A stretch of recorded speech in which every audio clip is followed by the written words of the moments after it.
Both police cars. All right, let's get this program started. So I want to welcome you all to this special board meeting and board orientation, San Diego Community Power. I welcome fellow board members, the alternates, members of the public. Karen Burns, our CEO, Kimberly Isley, our clerk of the board, and Community Power staff. We're going to have a very productive information orientation. For those of you who don't know me, I'm Joe LaCava. I'm City of San Diego Council member, appointee to the board, and I'm also the interim presiding officer. I have that title, interim presiding officer of the San Diego Community Power Board. Today, we're going to be getting a crash course in San Diego Community Power for our 5 first-time board members, their alternates, and a refresher for the 2 returning board members. I have the honor of kicking us off with a brief history of how this organization came to be and how we, as a board, operate under the rules of our Joint Powers Agreement. You want me to Pledge of Allegiance. do the Pledge of Allegiance? Okay. So we'll pause for a moment. Please stand if you're able, with your hand over your heart, face the flag. Begin. I pledge allegiance to the flag of the United States of America and to the republic for which it stands, one nation, under God, indivisible, with liberty and justice for all. So as a board member, you will constantly be looking at Kimberly, keep us on track and out of trouble. Thank you, Kimberly, for that. As I said, I have the honor of kicking off with a brief history of how this organization came to be and how we as a board operate under the rules of our Joint Powers Agreement. In 2018, the City of San Diego announced that it would create a community choice aggregation program to help meet its climate action plan goal of reaching 100% renewable energy by 2035 and to give customers a real choice about where they get their electricity. Over the next year, the City of San Diego partnered with the cities of Chula Vista, Encinitas, Imperial Beach, and La Mesa to form an entity that would deliver cleaner, less expensive power to our customers. On October 1st, 2019, think about that, that's just a little more than 3 years ago, San Diego Community Power was officially established through a Joint Powers Agreement with the key goals to address climate change by reducing greenhouse gas emissions, promote local rate price stability, and to foster local job creation and local power development, and to conduct our business in an open and transparent manner. Shortly thereafter, the initial board of directors were appointed by the 5 respective member agencies who then adopted the bylaws that guide us today. Once the bylaws were established, Community Power began the work to bring on its first customers. With just a handful of passionate, hardworking employees, that's worth repeating, passionate, hardworking employees, Community Power started enrolling customers in 2021, and by June of 2022, was serving more than 770,000 customers across the founding 5 member agencies. So less than 3 years old, and they were already serving nearly 750,000 customers. In 2021, National City and San Diego County voted to join San Diego Community Power as well. In early 2022, we hired our first permanent CEO, Karen Burns, who you will hear from today. And certainly a shout out to Bill Carnahan, our interim CEO up until that point. On and around the April of this year, 2023, we will begin serving National City and county residents and businesses. Once those 2 agencies are enrolled, Community Power will be providing electricity to nearly 1 million customers, making it one of the largest agencies in the greater San Diego region and the 2nd largest CCA in California. Community Power staff are committed to delivering electricity at the lowest rates possible while maintaining financial and fiscal responsibility. As a startup, the staff knows they're creating the foundation for an organization that will provide cleaner power, drive competition for lower rates, and serve San Diegans for generations to come. That brings us here today. In this orientation, you will learn how Community Power is a unique combination of a government agency, a nonprofit, and an energy company, taking, in my opinion, the very best from each of those perspectives and blending them into the strong organization you see today. You will learn that many of the same issues that you all face in serving your respective agency are the same that we face here at Community Power. customer service, financial stability, adequate reserves, and a balanced budget. I'm proud to be a member of this board and to help shape San Diego Community Power in its infancy. I look forward to working alongside each of you as stewards of this critical organization for our region. And before I want to have everybody introduce themselves, but I want to interject at this point on a more personal note. This is an extraordinary moment that for those of you that are new don't necessarily appreciate. Last year, 3 of us came in as new board members, and we really didn't get much of an orientation. We had some one-on-one with the interim. This is an extraordinary moment of how much effort these employees who have been working literally into the late hours of the night to pull together this orientation program. This is a first ever onboarding manual that you have in front of you. And on top of that, we have a really important board meeting coming up on Monday. So they have really been very, very busy, an extraordinary effort by a small but mighty crew of employees under the leadership of our CEO, Karen Burns, who has made a phenomenal difference since coming on board less than a year ago, right? It's hard to believe, but it is an extraordinary event. And I think you will learn more as we go through this afternoon about those key components, who the key individuals are, and learning more about what community power does. With that, why don't we go around the table one last time? We know we got these name tags to introduce ourselves, whether you're a board member, an alternate, or what your role is. Again, I'm Joe LaCava. I'm a board member and the interim presiding officer, and I represent the city of San Diego. Jack Shu from La Mesa, and I'm an alternate. Colin Parent couldn't make it today, so I'm sitting in for him. Titas Yamani, National City, and my alternate is Marcus Bush. I'm Nick Norvell from Best and Krieger. We serve as general counsel. Ryan's general counsel and introduce himself. And I serve as assistant general counsel. I'm Kimberly Isley. I'm the administrative assistant to the chief executive officer, Karen Burns, and I also serve as the clerk of the board. Good afternoon, Ryan Barron, General Counsel. Hi, I'm John McCann, not John McCain, and not John McClane from Die Hard.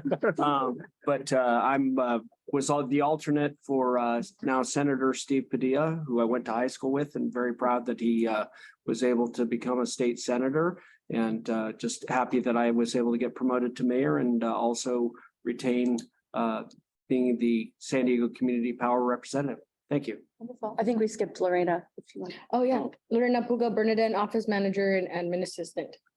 Yes. Thank you. Yes. And I'm Kelly Hinsey from the city of Encinitas. I'll be serving as the board member, and Tony Krantz, who's our current mayor, he's here virtually with us. He'll be serving as my alternate. Jack Fisher, council member Imperial Beach. I'm the alternate, and our Mayor Paloma Gary should be here a little bit later this afternoon. Good afternoon, everyone. Dr. Eric Washington. I'm the Chief Financial Officer and Deputy Chief Executive Officer at San Diego. And I'm Beth Vaughn. I'm the executive director of the California Community Choice Association and your first speaker. So I got to sit at the big table. Thank you, Karen. And I'm Karen Burns. I am the chief executive officer of San Diego Community Power. Welcome, everyone. It is a pleasure to have you. And thank you for those mentioning who were not here, but some of the ones that are not here yet. Supervisor Tara Lawson-Remer is the representative from the county of San Diego. I think she's joining us a little bit later. And my alternate, Councilmember Marnie Von Wolfert from the city of San Diego, is also there. And Supervisor Lawson-Remer's alternate is Supervisor Nora Vargas with the county of San Diego. And with that, I think I'll turn it over to you all.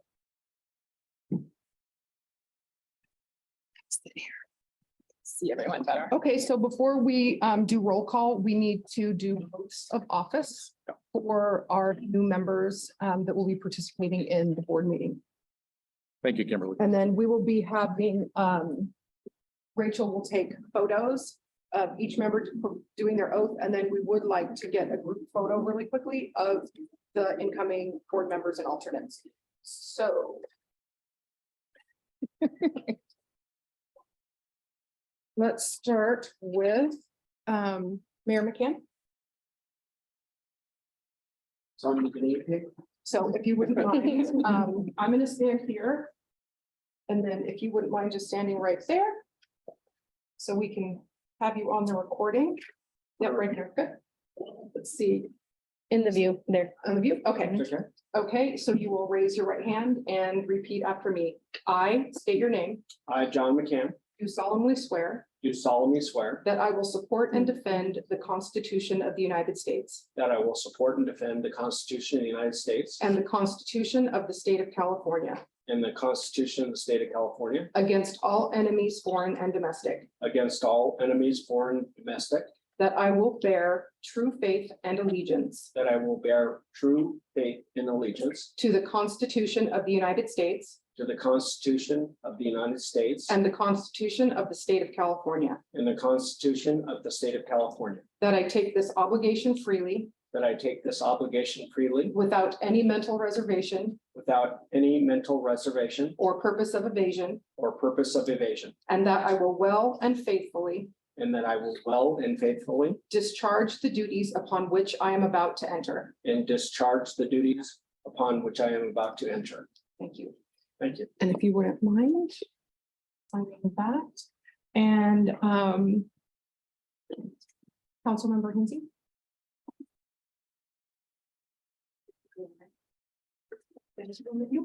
She's in the view there. Okay, perfect. You can raise your right hand.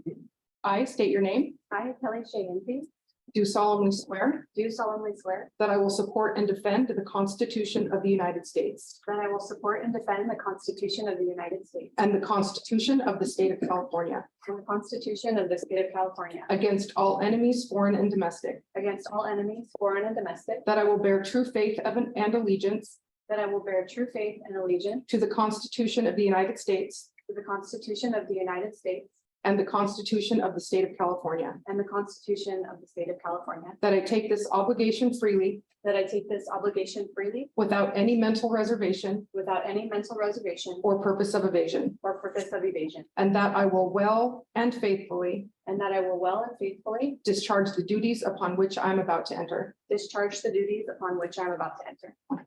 Thank you. Sign that, please. Okay, and we'll wait for Mayor and Councilmember Yamani. Yeah, just be careful, there's lots.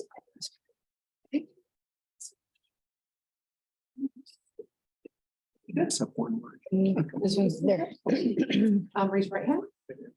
I state your name, I, Ditas Yamani, do solemnly swear do solemnly swear that I will support and defend the Constitution of the United States that I will support and defend the Constitution of the United States and the Constitution of the State of California and the Constitution of the State of California against all enemies, foreign and domestic, against all enemies, foreign and domestic, that I will bear true faith and allegiance that I will bear true faith and allegiance to the Constitution of the United States to the Constitution of the United States and the Constitution of the State of California, and the Constitution of the State of California, that I take this obligation freely that I take this obligation freely without any mental reservation without any mental reservation or purpose of evasion, or purpose of evasion, and that I will well and faithfully and that I will well and faithfully discharge the duties upon which I am about to enter. discharge the duties upon of which I am about to enter. Good sign that. I'll get that back from you. Okay. Yes. All right.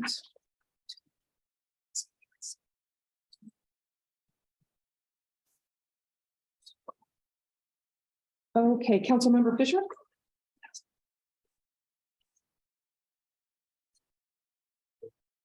Oh, who did that? I'm impressed. Does that work? Is he in the? oh, Yes, sorry. yes, yes, Okay, got it. Okay, I state your name, I, Jack Fisher, do solemnly swear do solemnly swear that I will support and defend the Constitution of the United States that I will support and defend the Constitution of the United States and the Constitution of the State of California and the Constitution of the State of California against all enemies, foreign and domestic, against all enemies, foreign and domestic. that I will bear true faith and allegiance That I will bear true faith and allegiance to the Constitution of the United States to the Constitution of the United States and the Constitution of the State of California, and the Constitution of the State of California. that I take this obligation freely That I take this obligation freely without any mental reservation or purpose of evasion, without any mental reservation or purpose of evasion, and that I will well and faithfully and that I will and faithfully discharge the duties upon which I am about to enter. discharge the duties upon Sign that for me. Okay, Councilmember Shu.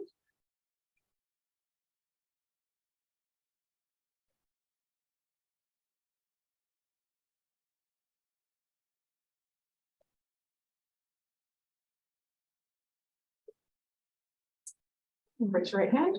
I state your name. I, Jack Shu, Do solemnly swear do solemnly swear that I will support and defend the Constitution of the United States,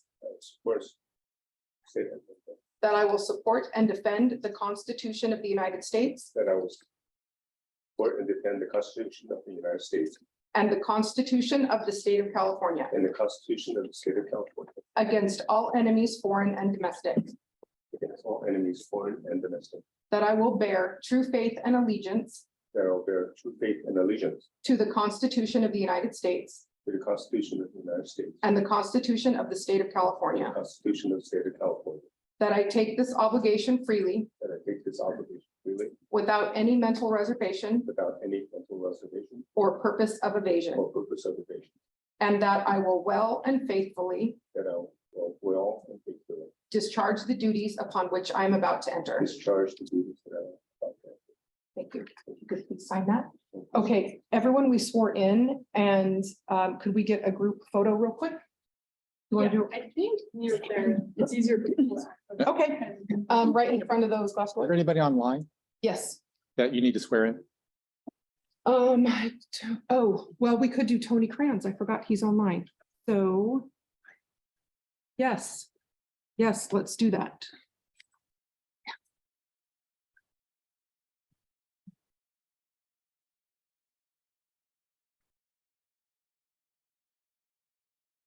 Okay, Mayor Kranz, can you repeat after me? Yes, I'll do my best. Thank you. I state your name, I, Tony Kranz, do solemnly swear do solemnly swear that I will support and defend the Constitution of the United States that I will support and defend the Constitution of the United States against all enemies, foreign and domestic, against all enemies, foreign and domestic, that I will bear true faith and allegiance that I will bear true faith and allegiance to the Constitution of the United States to the Constitution of the United States and the Constitution of the State of California, and the Constitution of the State of California, that I take this obligation freely that I take this obligation freely without any mental reservation without any mental reservation or purpose of evasion, or purpose of evasion, and that I will well and faithfully discharge and that I will well and faithfully discharge duties upon which I am about to enter. the duties upon which I am about to enter. Thank you. I will send this to you through DocuSign. Okay, were there any other, did you notice? Bring them back. In here. Look at the attendees and see. Okay. All right, so if we could get a quick photo while we have everyone here. And Rachel. Who do you want in the photo? Members and their alternate? The board, any board members and all our alternates that are here, and then Rachel. Yes. Or Jen, do we want to get one with Karen in it, or we should just focus on the board members right now? Let's get the board members and then Karen is going to just kind of jump in. Okay. Like No. the most space here.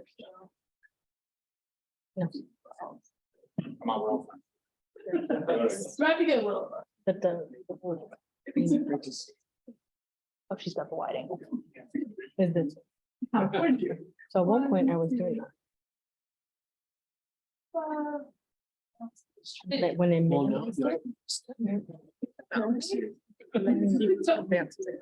But how do I see the participant from this side? So I can pull they raise their hand. It could be the middle. Okay, well, so this is why we, so you can tell me next time. Should I have to do that?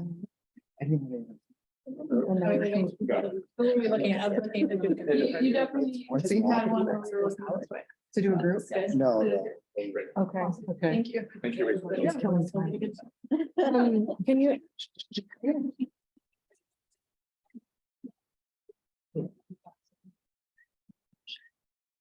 So with that, now we can convene the special meeting of the Board of the San Diego Community Power. Do the roll call, Kimberly? Roll call with our new members. New members. Okay. City of San Diego representative, La Cava, present. County of San Diego representative, Imperial Beach representative, Fisher here. La Mesa representative, Here. National City Representative. Yamani here. Chula Vista representative, McCann here. Encinitas representative. Kinsey here. We have a quorum. Terrific. Thank you very much. Now we will start out with public comment on agenda item number 1. Kimberly, is there anybody online or in present? Do we have any hands raised? Not right now, but There are no public comments. All right, thank you very much. Now, we'll start off with our presentations, and we'll start out with the Cal CCA presentation with Beth Bond. Beth. Thank you so much. So good afternoon. As I said, my name is Beth Vaughn. I'm the Executive Director of the California Community Choice Association, and welcome. Welcome not just to your positions on San Diego Community Power, but to the Cal CCA family. We have 24 operational CCAs as our members. We have 16 directors on our board. Karen here is not only on our board, but also part of the executive committee. So you are very well represented at Cal CCA. I'm going to go through a series of slides. You do have in section 1 all sorts of information about Cal CCA, including on the last page a set of links for information. But I'm going to take you through a trip about the CCAs themselves and what we do at Cal CCA. So I've got a few slides that I'll speak to. And the first thing up, if you could go to the next slide. Kimberly, if you're, yep, perfect. So I suspect that all of you here know some history of CCAs and why you're here. And as you can see up there, we have a timeline. I want to begin by saying the community choice aggregators, it was enabled by the legislature 20 years ago, 2002, so over 20 years ago, and it came out of the energy crisis. And that's all I'm going to tell you, because if you can go to the next slide, please. Kimberly, thank you. You can listen to it all online, 12-minute video. We just released this in September, and it's a great story about the evolution. It tells you about the fights that went on. Why was it that it wasn't until 2010 that the first CCA launched? All of the history is there. It's told to you by elected board members like yourselves. So it's a great resource. Again, as I mentioned at the very back of your handout, the URL is there. It's on our YouTube station. So if we can go to the next one. I'm going to start here with the history in 2010 then. And as you can see on the left-hand side is a map that shows where the community choice aggregators are located. There are 25 that are actually serving load here in California. King City has a different model. So they are not a member of Cal CCA, but everyone else is. Up there you see in green where CCAs are serving customers. In orange, the implementation plan has been filed. And as you see down there with the County of San Diego, when you launch service in, I believe it's April, we will turn that blue for you. I end up blue, you'll become green, I'm sorry. The blue is where cities and counties are actively considering CCA at the moment and going through the process that the folks did down here. Lots of debates, lots of discussion. On the right-hand side, I want to mention that this is the timeline. And as you see there, MCE was the first to launch in 2010. And you can see what I think is very interesting is in 2015, the third to launch was down in Edison's territory, Lancaster Choice Energy. A lot of folks think that this is very much Northern California centric, but in fact, it has evolved, made its way here to San Diego, yay, over time. But I came on in 2017. In 2016, they had this idea of creating an association for all sorts of different reasons, including more efficient and effective advocacy, particularly in the regulatory and legislative arenas. So you see there in 2017, it took off with 5 CCAs. In 2018, there are 10 logos up there. So it was a mile a minute, a whole lot launched in June of 2018. You'll see none in 2019. And the reason for that is because the regulators finally clued into the fact it wasn't some little fanciful thing going on there. It was, oh my gosh, they're coming and they're coming big time. We don't know what to do with this. We're not set up. We're set up the Public Utilities Commission to regulate the investor-owned utilities. We're not set up to regulate community choice aggregators. except in certain areas around renewable portfolio standard, IRPs, and resource adequacy. So there was a pause and there was a meeting. I remember it vividly in 2018. We got called up to the governor's office. Things were so serious. And we sat down and negotiated a deal that came out as resolution E4907. So prior to that, you could file your implementation plan, and within 120 days of having notified the independent system operator, you could launch service. Now we have that rule that you file your implementation plan by the end of the calendar year. So if we think about December of this past year, the folks that filed those implementation plans, including expansions, they don't launch until 2024. So it's quite a time period in between, which we argue your data also gets stale in terms of your assessment of whether or not it makes sense to launch. Anyways, besides that, you can then, I want to highlight a couple more items up there. You'll see that Solana Energy Alliance, so the first San Diego CCA launched in 2017. As you may know, they then merged with Clean Energy Alliance. But I do think that we need to acknowledge the hard work that they did to launch when San Diego Gas and Electric was still very much opposed to CCAs and made it very difficult, particularly around data sharing, billing systems, that sort of thing. And then you'll see in 2020, we have up there Western Community Energy, which launched right at the beginning of the pandemic and a year later filed for bankruptcy. Can talk a little bit about what we've done about that. And then Be Proud is the city of Baldwin Park. They also decertified. So one thing I'll say is we've kept them up there on the timeline because it's important to acknowledge that this happened and to learn lessons from what happened. And I'm going to talk about that at the end of my talk here. Okay, if we go to the next slide, please. So what does this all mean? So here's where we are today in January. And you being elected officials, you think in cities and counties. So that's the stats up there. You've got over 205 communities served by CCAs, 33% of the counties here in California, 40% of the cities, and we're serving over 11 million customers. That's over a quarter of the population. So that's pretty incredible in a very short period of time. Remember 2010, and we're just beginning 2023. As you can imagine, it makes everyone sit up in Sacramento and take notice. You can go to the next slide, please. So what's coming up? Well, we don't have any new CCAs launching, but here are the expansions that are going to be occurring. And there you folks are in 2023, along with Clean Energy Alliance. And then in 2024, I mentioned those implementation plans. Those 5 CCAs filed implementation plans by the end of December of this year. And you can see the expansion dates there for the start of surface and the cities that includes. And these slides will all be available, so you don't have to take notes. If you go to the next one, Kimberly. Okay, so I promise I won't have too many graphs, but I think this is really, really interesting. So what does that all mean? Again, I look at things from a statewide level. I spent a lot of time with regulators and a lot of time with state legislators. And so take a step back and think, if you're Pacific Gas and Electric or Southern California Edison in the middle, and on the right-hand side, San Diego Gas and Electric, you have what's called departing load. These customers that have left, they're still the partner, those investor-owned utilities still provide the wires, right? They deliver the energy, but you've taken over the responsibility to procure the generation. So as you can see over time there at PG&E, in the solid color, that is CCAs.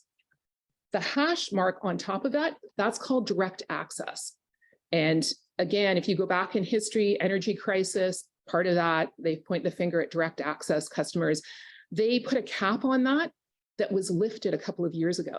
So now commercial and industrial customers can leave and become direct access customers as well. So if you're PG&E, you're sitting there going, hold on, wait a minute, 65% of my load in 2024 has left me. And if you go to the right and you're San Diego Gas and Electric, add up those numbers by 2024, that's almost 80%. So, and then Edison, of course, who's holding on very, very tightly, and it is not nearly as much. Consequently, when we go into policy arenas and we have debates over issues, you have to, in my mind, you put yourself into, you have to understand the perspective of the person or the folks that you're trying to settle with or dialogue with. And so I don't know, maybe Karen can tell you, but certainly I've had discussions with SDG&E right from the day in 2018 when they put their hands up and said, we give up. Now we want out of the generation business. Okay, what does that mean? Because we can't just cherry pick the things we want. If they truly want to get out, no longer provider of last resort, that pathway is a very interesting one to take that also involves the legislature. So those are kind of the big picture issues that our board tackles and thinks about. What do things look like 5 years from now? If we can get SDG&E out and we could partner with them, could we get PG&E to come along too? What about Edison? They still want to be the central procurement entity. So we have these fun discussions at our board meetings that I know Karen loves. All right, next, please. Okay, so you have, as I said in here, a whole host of papers telling you about Cal CCA, our vision, our mission, our strategy. But if I just put it simply, we're here to support you, and we're specifically here to make sure you're successful and that you're viable, right? So again, we want to ensure that you continue to have the jurisdictional authority that you have as elected boards, that it's not eroded through policy decisions, that you're not put at a financial disadvantage as compared to your competitors. Consequently, as I said, we're very, very, very active in the policy arena. And again, the board understands the effectiveness and efficiency of having shared services through Cal CCA. So next slide, please. Okay, I look at it like this, just very simply, right? I talked about how we develop a vision, California's energy future, create a pathway to implement that vision. That's what the board focuses on. Cal CCA as an organization, we coordinate and lead the policy development among our members, 24 members. We have 10 staff committees. Laura can tell you the regulatory committee has over 100 people on the email distribution list. We have over 60 staff members show up for our weekly regulatory committee meetings. Same thing on the legislative committee, marketing committees, general counsel committee, compliance committee, very, very important. So all of this is managed. So we do a lot of project management. We also facilitate, the third one is the advocacy.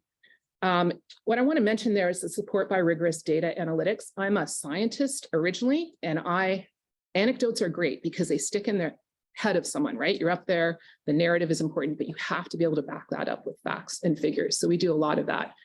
We also facilitate the sharing of best practices around programs, and we'll talk about that in a minute. And then as you see up there, communicate and advocate, things that an association does. Okay, next slide, please. So I'm just going to spend, one slide went, but not the other. Oh, yeah, there we go. Okay, as I mentioned, we have at Cal CCA a large policy team, which includes both regulatory and legislative staff, as well as it being underpinned by our data team that I mentioned. There are over the SharePoint that we run, over 400 CCA staff members touch it in any single day. So that's kind of what we're managing, just the size and scale. Next, please. I'm just going to talk a little bit about the key policy areas, and I'm not going to steal any wind out of Laura's sails here. I have to say you have a fantastic resource here with Laura. I've worked with her for many years, but very high level. Cal CCA, we lead in over 40 cases or proceedings as they're labeled, depending on if we're at the Public Utilities Commission in San Francisco, the Energy Commission in Sacramento, the Independent System Operator up at Folsom, the Air Resources Board, any of these state regulatory agencies. And I throw up there, I've kind of tried to categorize them, and I would say procurement, reliability, rates, financial are kind of the core policy issues. And a lot of the words that you see underneath that have to do with various cases that are being run in quite a number of venues. So resource adequacy or reliability could be at the Energy Commission, as well as at the Independent System Operator, as well as at the PUC. And you're playing this game of trying to be in all places all at once and make it all make sense. Also in the legislature, I would say out of that matrix up there, the two key areas are procurement and reliability. Procurement, so if I think back, and I've been in the energy business for over 30 years, if you think about procurement, it used to be about mandates. We want this, we want that. We need 1,000 megawatts and we're going to just spread the costs across everyone. That takes away from your responsibility to be determining what your community wants and how you're going to procure for it. So we are eagle-eyed on that. Last week in the governor's budget, he has come up, they issue BCPs, budget change proposals, and one of them talks about central procurement. So we're back in that game again. Maybe there are times where we do need central procurement, where there are resource-rich areas with no transmission. Maybe there, there might, but this is something that we'll be right on top of. The other area is reliability. So think of the heat wave in over Labor Day, right? And also the fact that at the end of session last August, we have the extension of Diablo Canyon. So hot issues like that, right? We're constantly debating. All of our CEOs on CalCCA board have elected boards like yourselves who have very strong opinions about these sorts of things. All right, next page, please. And I'll just mention, these are other areas, and I'll just flag over under the California Independent System Operator there, the column. There's a lot of acronyms. Byron, Laura, they're all going to teach you these acronyms. You're not going to want to, I'm not going to, but one of them, EDAM, is the extended day ahead market. Okay, just to flag for you guys, do you remember back in 2019, the discussion around regionalization? It's coming back. We're going to see that again in the legislature this year. So just a heads up that that'll be a fun thing for you to debate, Karen.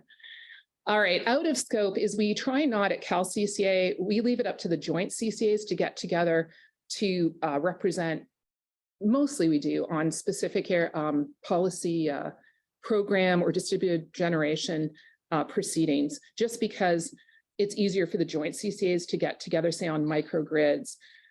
It's not always true. We're sometimes involved in some of those as well. Okay, next slide. All right, I'm going to switch gears here and talk about the two things that are a key focus of a CCA. And as I mentioned, your number one priority is to procure that energy that you're going to provide to your customer. And you have goals that your chair articulated. And as you see up here, Moody's Investor Services, this was way back when CCAs were first getting credit ratings. And Moody's gave us this quote. So I'm going to talk a little bit about procurement and then programs. Can you flip to the next one? All right, you don't have to read this. It's all on the website. The reason why I demonstrate this, just bear with me for a moment. This is something for myself. When I came on in 2017, all of my contemporaries, I've been in, as I said, in the energy sector for years. They said to me, no way, no how are we ever going to do a deal with a CCA? They don't have credit. Why would we want to be a counterparty? So every November, we release this just so I can stick it to them. Sorry, but this was a great talking point. We created this first announcement in 2018 because up in the legislature, sitting in the Senate Energy Committee or the Assembly Committee and hearing them say, no one's doing deals with you guys.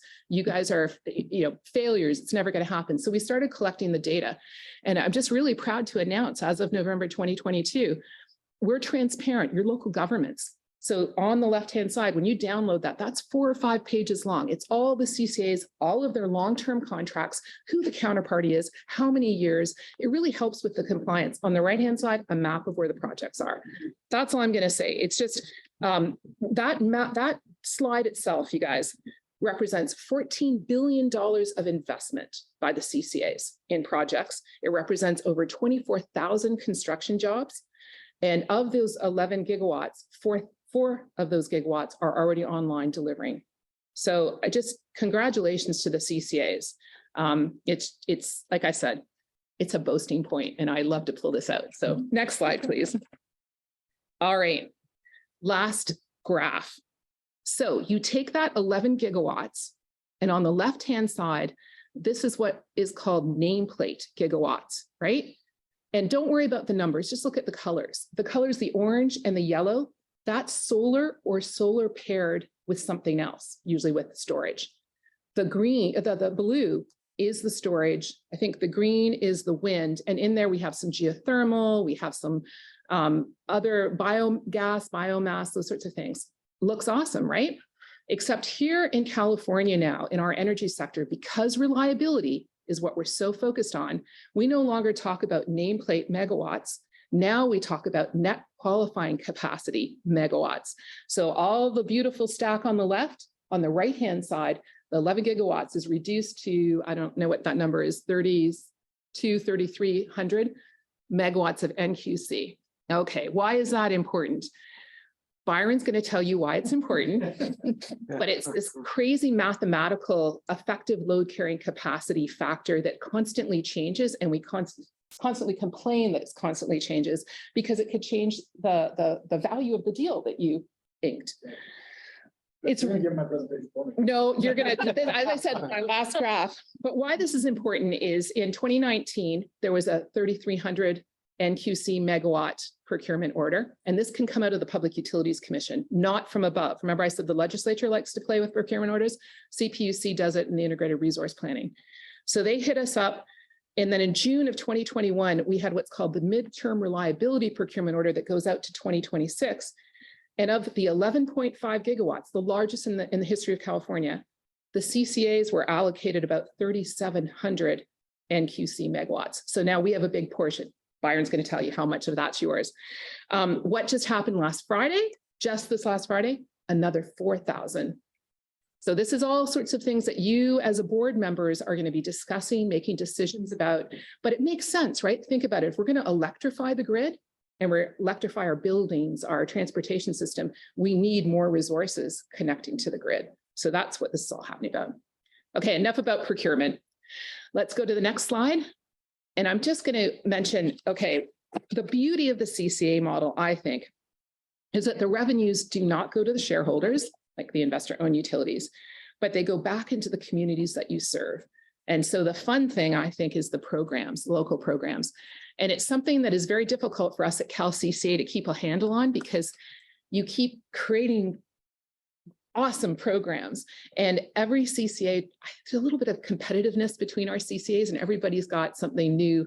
They want to take a template and then build upon it, which we love. And that's, again, I think the culture of local government is that we share. We love to share information with each other. So next slide, please. On our website, you can go to our customer programs page, these drop downs, live links.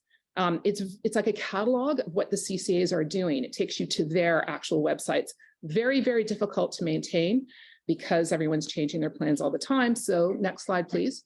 We have created a CCA program highlights page. You can jump in there. You can see there's a smattering of examples of different types of programs. And we're looking forward to putting San Diego Community Power up there. That'll be the next one. All right, I'm getting to the end. If we go to the next slide. So as a trade association, we also do all the other things that a trade association does. And if you look up here on that circle, and if we look at the top left, partner program, we have partners. Some of these are partners that you partner with to procure your energy, or it could be the law firm here, it could be Maher Accountancy. A lot of CCAs share these folks, as do we at Cal CCA. But it's been a very successful program, and they really help us put on events, in particular advocacy and campaigns. We will be pulling you into that as elected board members. Our strength is in the fact, for example, on the Senate Energy Committee, which they expanded this year to 18 committee members, 11 of those committee members have CCAs in their district.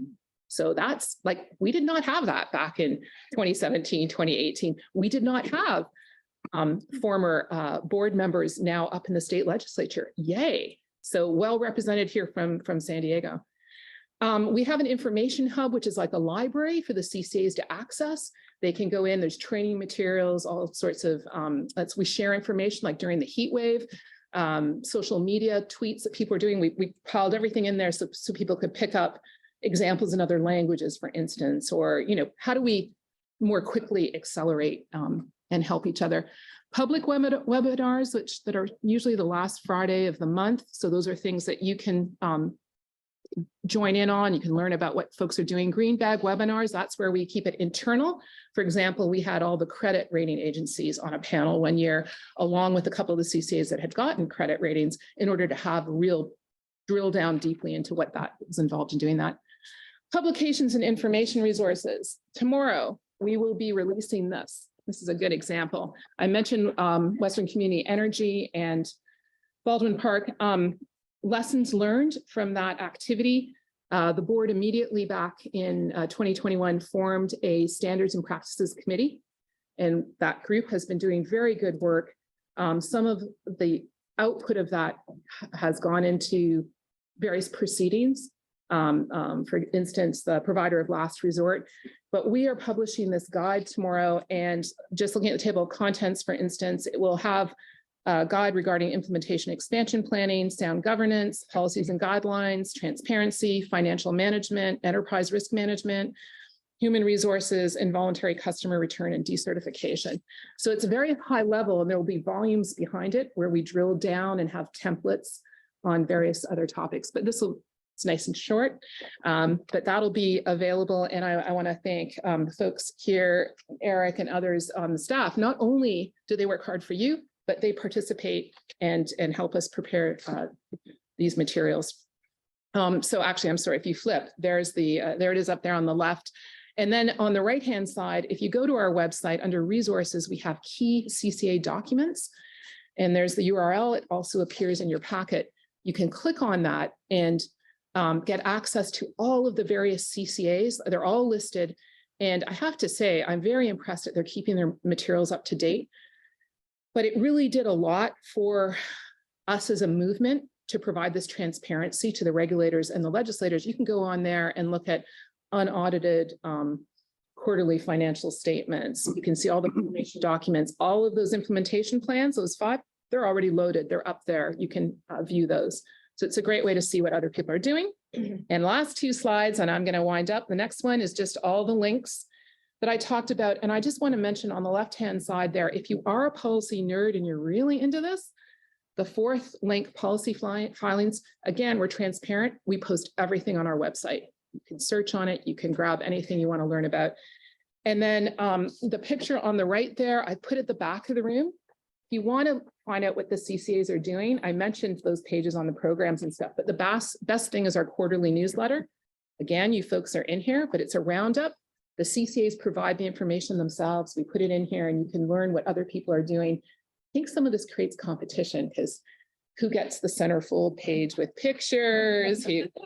And what you see on the front here is a fantastic event that we had back in September, on September 24th, to honor the 20 years of CCA, and Senator Carol Migden, who is featured in the video, came and was given our CCA Champion Award. So we also do fun things, which leads me to my last slide, which is, yay, we're coming to you. Our annual conference will be here in May at the Marriott Marquis. And it will be, we'll send out a formal save the date, but wanted you guys to know first. We'll have folks come in on the Wednesday, the 17th. We'll have workshops all day on the 18th. And on the 19th, we are moving our elected officials lunch to Friday so that all of you can participate, but also we can bring down, have our state legislators attend as well. So we'll do a luncheon and we'll have some workshops around various topics that you'll be interested in as well. So it's always a lot of fun. And that is it. I'm sorry, I've probably gone beyond time, but there you go. Happy to take any questions. Thank you, Beth. Appreciate that big overview, and thank you for consolidating all the CCAs so we speak with a single voice when we go to the CPUC or Sacramento for legislation. We want to take a moment and see if there's any questions. We have a lot of material to cover this afternoon, so. And I'll stay for the reception afterwards, Okay. so I'm happy to do one-on-ones with folks. Okay, Through the chair, would we be able to get this presentation? Yes. Thank you. Yes, it will be saved onto our website. Thank you. So small. again, thank you, Beth. Before we go to the next one, I want to make sure everybody is aware that the mayor of Imperial Beach, Paloma Aguirre, has joined us. Sorry, I was late. Good, we all have very, very busy calendars, so. And there is nobody new online, I trust? No. No, okay, thank you. So with that, let's move to Karen Burns, our CEO. We'll provide an overview of Continued Community Power and our strategic plan that we adopted last year. Yes. Well, good afternoon again and welcome to SDCP. We just heard from Beth, about our industry's history, our industry association, the Cal CCA, and some of the things that are on the radar of the Cal CCA board, of which I'm a part, in the coming months, as well as the value of having a really active, engaged industry association. So we're excited that she could be here and we thank her. Now I'm excited to share with you more about SDCP in particular, and specifically our mission, vision, values, and goals. I'll also share with you our planned and ever-evolving organizational chart, our hiring progress, and some of our we statements as we build our culture. I have a lot of slides, so I plan to go through them quickly. And just touch on the highlights of each. And again, the entire presentation will be posted online, so you'll have the opportunity as you digest all of this material today, and it is a lot. You'll have opportunity later as you're reflecting to look at this presentation. Next slide. So our entire organization came together last June and July to develop our mission, vision, values, and goals, AKA our strategic plan for the next 3 to 5 years. We did this with the help of an experienced facilitator, Lisa Forden. We held 2 Saturday offsites, multiple internal team meetings, conducted surveys that involved our board, our team, and our community advisory committee. By the end of summer, we had finalized our strategic plan and then shared it out at a subsequent board meeting, at which time the board voted to adopt the plan. Now, many strategic plans are drafted, tied up with a nice bow, and put into a drawer or on a shelf, never to be seen again. I can assure you that this is not the case here. Ours is a living, breathing plan and one that we refer to weekly, if not daily, as we go about making decisions and taking action on behalf of this agency. So the first and most important thing to know about SDCP is that we are a values-led, mission-driven organization. And our vision as adopted is to be a global leader, inspiring innovation solutions to climate change by powering our communities with 100% clean energy, while also prioritizing equity and high-quality jobs. Next slide. The mission statement you see here is also the result of that collaborative months-long effort and one that we take to heart. We value both sides of this statement equally to achieve our renewable energy goals while at the same time investing back into our communities to create an equitable and prosperous future for San Diegans. We think about this statement every day, every staff meeting. This is up. It's very important to us. Next slide, please. We also adopted our core values as part of this process, and we refer to these as the gist of SDCP. There's always a quiz after 90 days. If they can't recite them, we have a problem.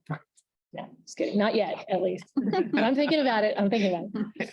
These are the values that guide us and that we live and work by each and every day. When we are hiring, just as one example, we are evaluating candidates, not just for their skills and qualification, but based on their belief and in commitment to our mission, as well as our core values.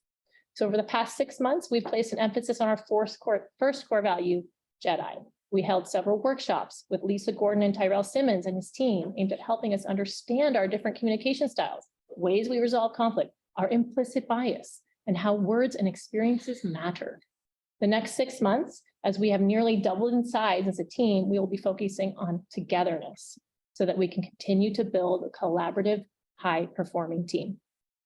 So we would humbly ask that our board members also become familiar with our values, as these are likewise not stuck on a shelf, but guide our activities, guide who we are, and our decision-making and our engagement with our communities. Next slide. One of the outcomes of this workshop series was the creation of a set of we statements that will guide how we engage with each other to build our collaborative culture of togetherness. We developed about 20 of these, and then the team voted to narrow them down to the top 5. So this is our big reveal. These are the top 5. This is where we landed. And we had quite a high level of consensus around these. We put our customers and community at the heart of our decision-making. We'll value and make space for diversity and different perspectives when we're challenged. We'll work together to build trust, empathy, and understanding. We will work towards collaborative consensus and hear divergent views that support ultimate decisions. We will act with integrity, always. So we would humbly ask that our board members and our CAC also become familiar with these we statements, as we are asking each of us to engage one another in accordance with these to align with our core values. Next slide, please. Okay. Next, as part of our orientation, I'll quickly take you through the organizational structure. Note that this is an ever-evolving structure as we are still in rapid hiring mode and optimizing our structure. Next slide. This is the current plan structure once our COO is hired, with the power, finance, and public relations teams reporting directly to me and our other teams reporting in to the COO. Next slide. This is the structure of our power services team led by Byron Vosberg, a veteran power procurement specialist with many years of PG&E and Marin Clean Energy. Forgive him for PG&E. I won't steal his thunder. Suffice to say that they were a team of 2 when I arrived, and they are now a team of 7, soon to be 8. And we can expect incredible things. Next slide. On finance, Dr. Eric Washington, a veteran finance and banking professional, heads up our finance department, supported by a talented and nimble team. Lucas Buto heads up our data analytics and account services team. He's a seasoned professional with a long tenure at Calpine. Both teams have grown in recent months with some additional growth planned in the near future. Next slide. And as mentioned, once hired, our COO will oversee office admin, programs, data, account services, our reg and legislative team, and probably, but not yet definitively, our HR function. Jen LeBron, a seasoned public affairs professional hailing most recently from the San Diego Mayor's office, heads up our public affairs and marketing teams. And Colin Santulli, a veteran in the programs department coming from the Center for Sustainability and the City of San Diego, leads our talented programs team. Laura Fernandez, a seasoned CCA advocate with a Juris Doctorate, heads up our reg and ledge team. And our latest addition, Chandra Pugh, who started about a week ago, will take the helm of our growing HR department as our Director of People. Okay, that was a lot of charts. I know that. But as mentioned, we have grown rapidly, in part with the help of our recruiter. It's been an enormous and collaborative effort. And this is just to give you a sense of the number of hires we have made over the past 6 months. We've done it in a very equitable, consistent, thoughtful, scalable way.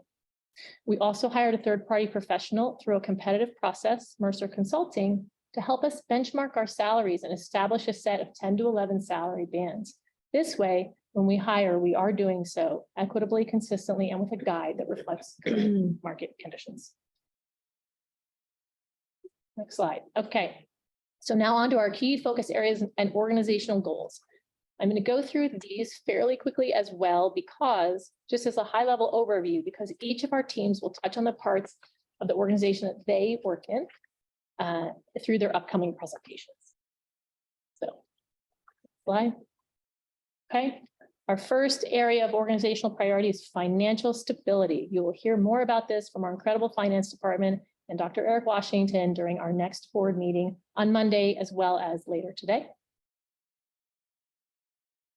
So key goals, high level 3 to 5 year goals, increasing our reserves so we can weather storms and market volatility with a view towards obtaining a credit rating as soon as possible to better control power costs and achieve other important benefits.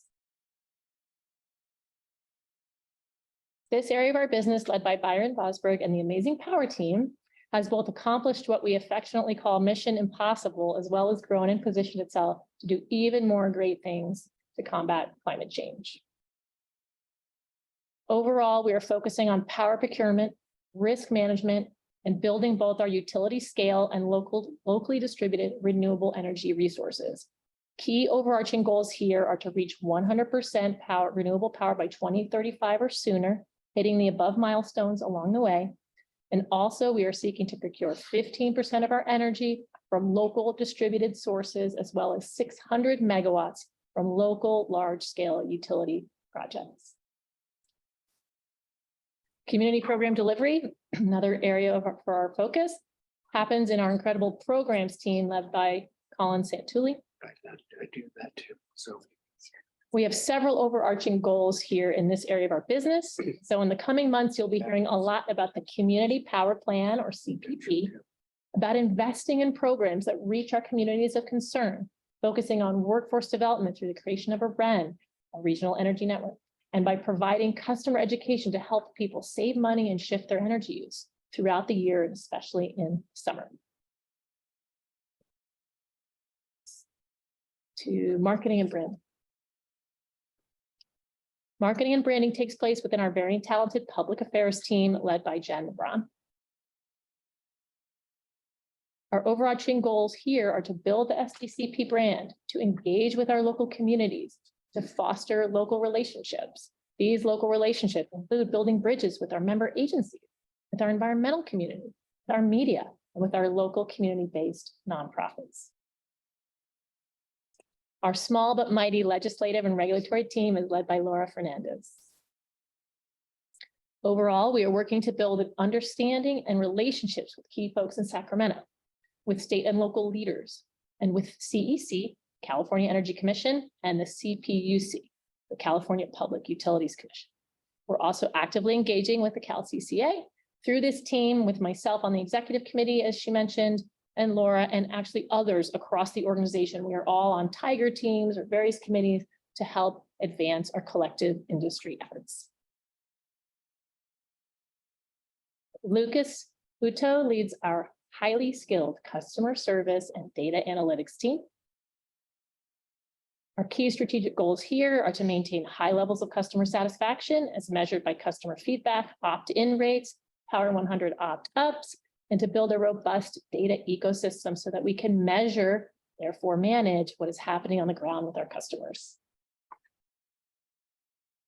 This last area of the business, and as part of our strategic goals and plans, has truly been an entire team effort. And in the absence up to this moment of a full-time HR director, I've been leading this charge to date. So here, our focus has been on building a collaborative culture based on our values. We've also been hiring rapidly as well as purposefully through a scalable, repeatable, transparent process. We've been developing our team internally, professional development opportunities, workshops, and training. And last but not least, we've been building our own institutional capacity for the STCP team, as well as for our community advisory committee and our board, so that we are high performing, both as individual units, as well as the three legs of the STCP stool. We all need to work together well to be high performing and to achieve what we need to achieve. Thank you. Welcome to STCP. Take any questions. Thank you, Karen. I want to put a little bit of her comments in context from my opening comments. They started with 0, and in less than 3 years, we're able to get 750,000 of customers actually served through community power. A lot of what Karen went through has happened in the past year. Really, the maturing of the organization, filling out the staffing positions, so we weren't burning these people out, no pun intended. Taking care of things like HR and the nuts and bolts of a mature organization. We're still a bit of a startup. We're bringing on National City and the County of San Diego, and we have pretty big goals of what we want to achieve with this. And Karen is leading that charge. So thank you, Karen. Director LaCava? Yes. Can we please take a 5-minute break to address some technical issues? Oh, yes. And so if anyone would like to get a drink of water or something, if we could come back in 5 minutes. 5 minutes. Okay. 2:40, so we can come back at 2:45. I do have a question. Yes. Where are we in the COO search process? Not yet. We are interviewing candidates at the end of next week. So we've screened a number of them through our recruitment company. And we had about 9 that we liked, and we are going to interview 6 or 7. Great. And then we'll do final round of about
Okay. We're gonna be ready. You can go ahead and turn the video on. We're going to be ready to go. Okay, And video's on. Video's on. Okay, City of San Diego representative, La Cava present.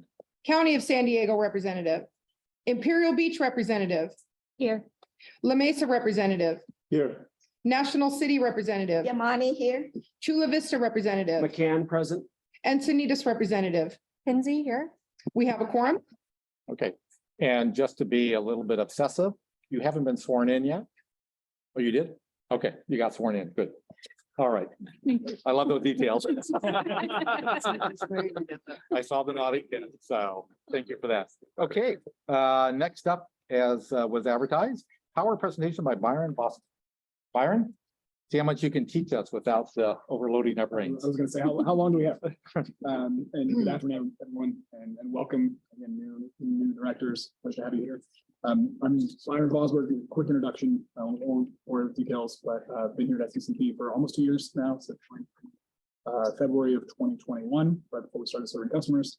Before that, as Karen mentioned, I was at an IOU, so please don't kick me out just yet. But I spent 6 years at PG&E. And then in 2016, jumped out to Marin Clean Energy. So as Beth here has been going through kind of the history of CCA, it's kind of a nice nostalgic walk back through where we've been and how far we've come. So I was a Marine for a couple of years, but I've been with CCA ever since, and was consulting for a few years before joining SDCP, consulting with Clean Power Alliance. So that launch of all the large CCAs in 2018, and also partnering with Solana Energy Alliance as well. So our partners to the north. So it's great to be, SDCP and kind of involved in from the ground up and from the get go. And as Karen mentioned as well, you see our team overview here. For a little while there, about 6 months ago, this looked a whole lot different. It would have been an easier slide, but it was just two of us, Carlos and me.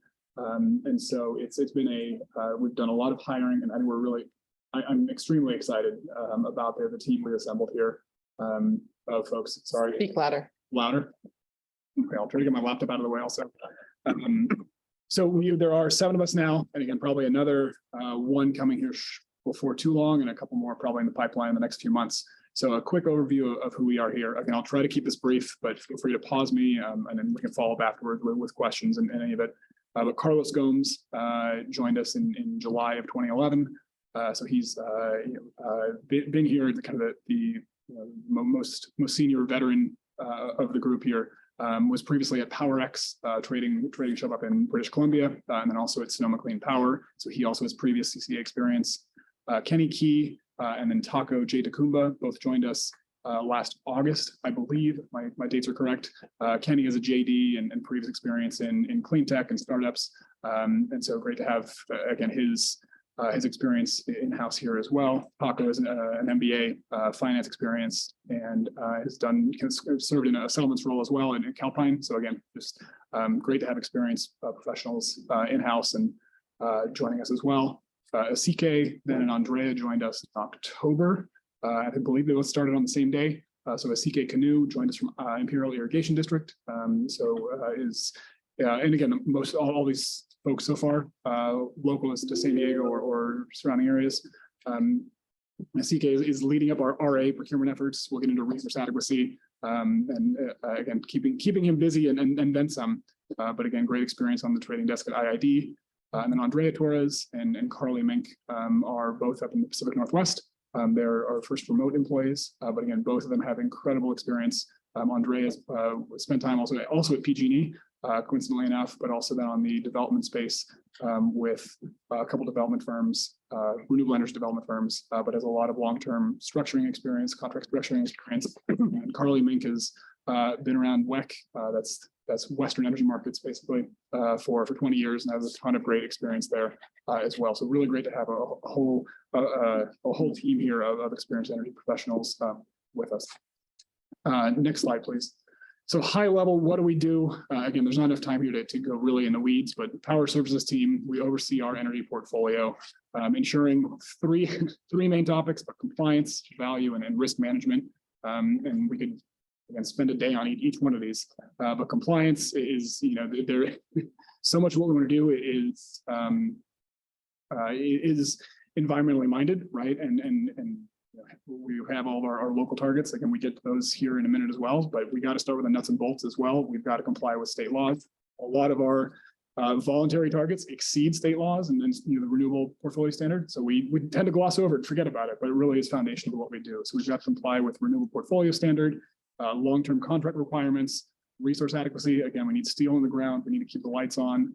And then also we have integrated resource planning, kind of a statewide effort to make sure, same thing, we have enough steel in the ground, that we have enough energy to serve capacity during those heat waves in times of short supply. In addition to that, we've got our own program targets, obviously the voluntary renewable targets, our local development goals, and then our energy risk management policy. We'll get to risk management in a minute, but that in and of itself, complying with all those obligations is more than a full-time job. And that's just kind of, again, the nuts and bolts. Value, I think also is obviously really important to us. You get a bunch of traders in the room and everyone's trying to find value wherever we can. We all love Costco for the most part, just because it's kind of by nature. But we find that, again, our energy costs, and we take it to heart, right? That our energy costs directly impact our customers. And I think that's something that for us as public agents, you know, in this role, we really do take seriously. Our power supply budget, you know, it is 90% or more of our total budget of our expected revenue any given year. And any purchase we make above what's expected or above market or above budgeted is a direct impact either to customer rates or to our reserves. So, you know, we keep that in mind and take it very seriously day to day. And then risk management, again, could spend days on this too, but you know, and certainly in the last few months, we've realized, you know, anyone who's seen the inflation numbers or seen the, you know, the gasoline prices, you know, or natural gas prices as well. You know, everyone's heard from SDG&E that the prices are going up. You know, we've all seen that. So market price risk, certainly it's a volatile, expensive market right now. So we try to contain that as best we can to protect our customers from risk and obviously from increased costs. And then the rest of these as well are the risks we keep in mind. Counterparty credit risk, who are we buying from? How are we exposed? You know, and how reasonable are those exposures? And then as we look to long-term contracting, development risk of different, whether it's by counterparty, by technology, by location, and then how do we structure a prudent portfolio and how do we buy over time to make sure we're not exposed to any one location, technology, or one time, kind of slice of time in the market or one snapshot of the market. So it's kind of a complex look at how we really do make sure we're covering our costs, but also buying over time to spread kind of exposure around. Next slide, please.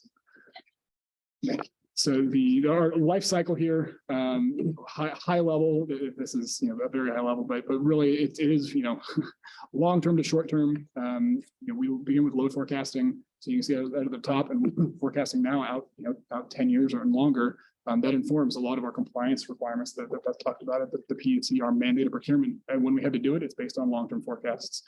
So we're doing that based on our mandated procurement. That also informs how much renewable energy we're buying. Like we're entering into 20-year contracts. We hope we've got a good idea of what our energy needs are going to be for the next 20, 25 years. So we'll do then the forecasting. And again, that's a lot of, you know, working with Luke and our consultants as well. And there's a ton then of procurement and planning goes into that. We'll then run solicitations, sign contracts out of that. And then as we get into the shorter term time horizon, we'll do a short term, you know, kind of position management, portfolio evaluation, procurement and hedging to kind of fine tune, so to speak, around these broader positions we take. All of it's done through contracting and confirms. So confirmations and contract documents. And then as delivery happens, we need to make sure that we capture it all correctly, we settle and pay, and then everything flows back into the risk management system. So we can evaluate how we're doing, if everything is going as expected, or not, and that feeds back in. And again, this isn't just kind of a one run of the cycle every so often. They need different portfolios, different time horizons are always in various different positions within this cycle. Next slide, please. So our strategic goals, and I'll move quickly through these because Karen touched on these earlier, but we need to manage, you know, our energy portfolio. Number one, again, keep the lights on, keep risks and costs down. And then the next few are these longer term goals that we have. So to build to 100% renewable by 2035, to be 15% local by 2035 again, and to have 600 megawatts of local resources online by 2035. To support the innovative clean energy sources, and then also to create high quality jobs. These are all things that we, again, are core to, I think, just about every CCA probably, but especially we take ourselves, take very seriously, and long-term goals for us. I'll keep moving in the interest of time. Next slide, please, Kimberly. Thank you. So just to look at our fiscal 23 goals, and we set these about 6 months ago. And goal one was staff up, right? It was 2 of us and to interim presiding officer. Is that still the term? Interim presiding officer to Kava's point. Yeah, we were very aware. You mentioned burnout earlier, right? We were very aware we didn't want to burn out. So goal one was staff up and make sure we have enough people. So we've achieved that, for the most part, made great strides.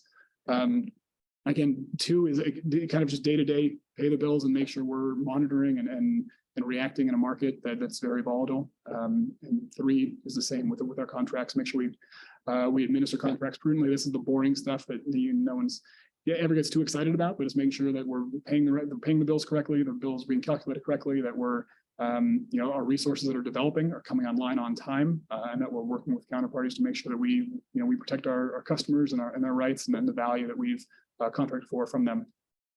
4 and 5 are kind of the sorry, Kimberly, thank you. 4 and 5 are kind of the more fun ones here for us. So in 4, obviously we need to procure more resources. We do have some resources already online, and we have 4 long-term contracts already in the portfolio, but we have a need for a whole lot more, especially as we grow. And so this has been one of our large goals for the year, and we'll get into it in a minute, but we are actively procuring new resources, both renewable energy and energy storage, and I'll pin the rest of that for later. And then the 5th is also to kind of tease off of the staff up portion of it, where we're hiring a local development manager and then scoping our local power plan. So really, again, want to bring in-house local development experience and just bandwidth to have someone focused on local energy development. So again, that role we're currently interviewing for that role and hope to have an announcement before long. So hope to have a person on board in the next few weeks. Next slide, please. So I mentioned our current PPAs. These are the 4 current long-term PPAs that we have signed.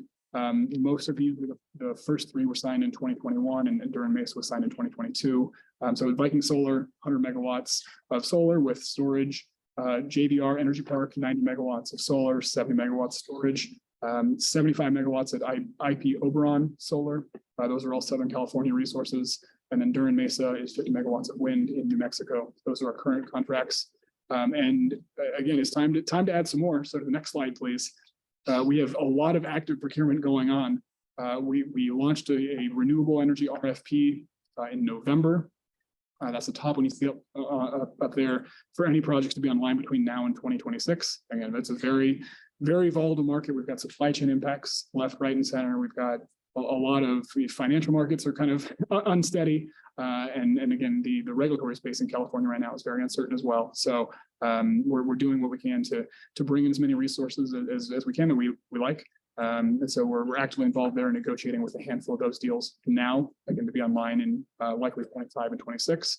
And then to note down the other 2 solicitations on the left side, we expect to launch an energy storage RFP in the next month or 2, as well as another renewable energy RFP, kind of a tranche 2, the one that's currently ongoing, to get out ahead for procurement for 2027 and 2028.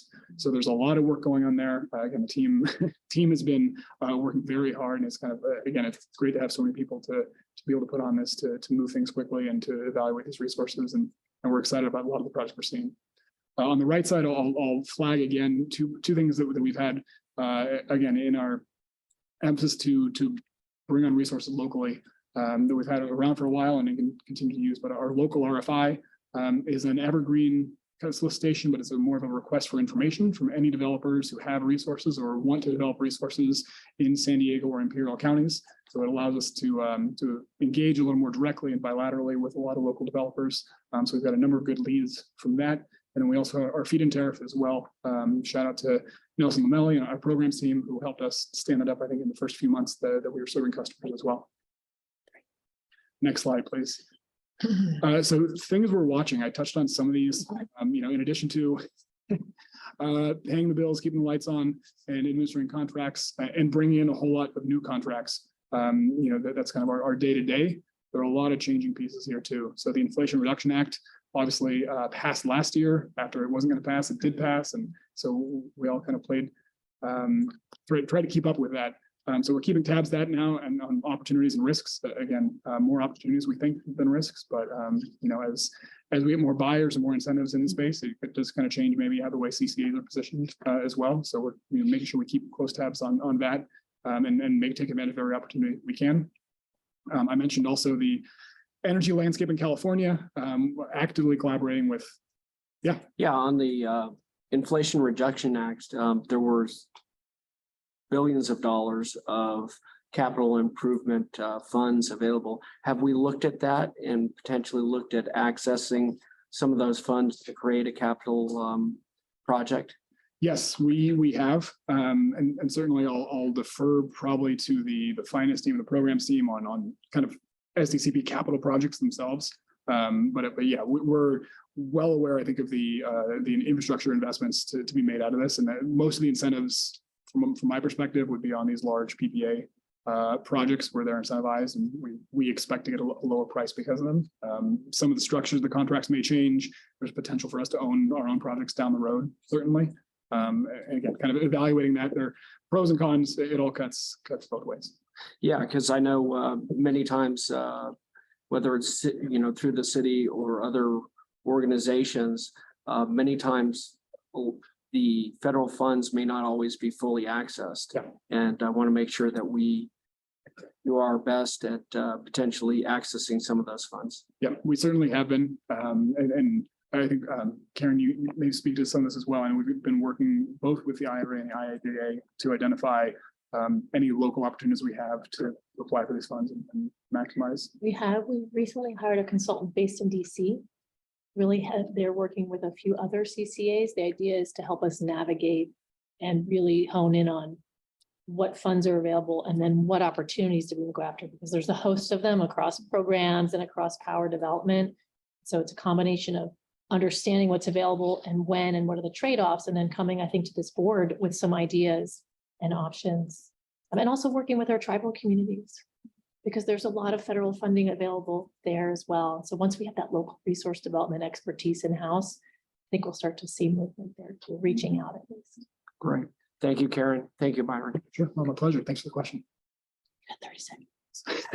Perfect. And in my final 30 seconds, the last couple of notes here, the energy landscape in California, again, working closely with Laura and her team to keep track. Again, I know Beth does a lot of great work, and we appreciate CalCCA's support as well, but legislature and the regulatory agencies we work with are active. And so it's a dynamic environment for us across the board to keep up. And again, as we look at structuring long-term contracts, to make sure we're doing so thoughtfully. So again, CAISO itself, the independent system operator, the grid operator for all of California, they're always seems like are annually pursuing expansion of their challenges and change their connection processes and transmission planning as well. So trying to stay on top of those. And then finally, global energy and commodity markets. Again, we were in a period here probably 5 years ago where things seemed pretty stable. Natural gas was pretty cheap and things seemed pretty good, and money was cheap. And that's all changed here in the last year or so. So again, I guess 3 years with the COVID pandemic, but between that and the war in Ukraine, certainly a lot of the impacts from there, certainly keeping us on our toes. So those are the things I think we're watching, keeping our eye on, as well as trying to keep track of the unknowns as well. So that's all I've got. That's the quick overview. Happy to take questions now, and of course to be a resource to you all going forward. But again, welcome and great to have you here. Thank you, Byron. Covered a lot of ground. I very much appreciate how much you were able to do with only 2 staff members. I didn't have any gray hair. Always think about that. 750,000 customers, and you stood that up. Fantastic. So unless there's any other questions, we'll move on to what we really want to talk about: finances and budget. The money man. All of it sits behind it all. Yeah. Dr. Washington. Thank you, Director LaCava. Again, welcome to the new directors. Really excited to be a part of this organization now at its time. A lot of exciting things going on. I would like to introduce you, next slide, Kimberly, to the finance team. We're nimble, we're lean, we're mean, but we're the ones that keep the dollars and the cents tracked, transparent, and those are specifically when I seated in March of 2021 as a chief financial officer, I took on the responsibility with financial stability in mind, having done research on the CCA history, California Community Choice Aggregator history. Thanks, Beth, for giving us a overview of that, but was really able to see the opportunity here to do a lot of great things for a lot of great people, for our state, our municipalities, as well as contribute to the world. So our practice of financial strategies to promote long-term organizational sustainability is really guided by 6 principles. Those 6 principles are being fiscally responsible, which Karen alluded to as one of our significant goals, making sure that we have access to sufficient funding and financing so that we can check those blocks, so we can get to the point where we can roll out programs so that we can start reinvesting into the communities and the municipalities that we serve, that we show up in a way where we're not talking, just walking the talk. We're actually walking the talk, but we're doing the work. And it's reflected in everything that we do on a daily basis as community choice aggregators, specifically as San Diego Community Power. Thanks to Karen's leadership, thanks for the leadership team that we have here with a lot of really bright people that's all committed to our mission and our vision.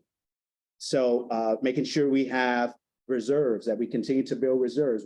We're still a scaling organization. We've grown really, really fast. I was here when we collected our first $1.53 in revenue.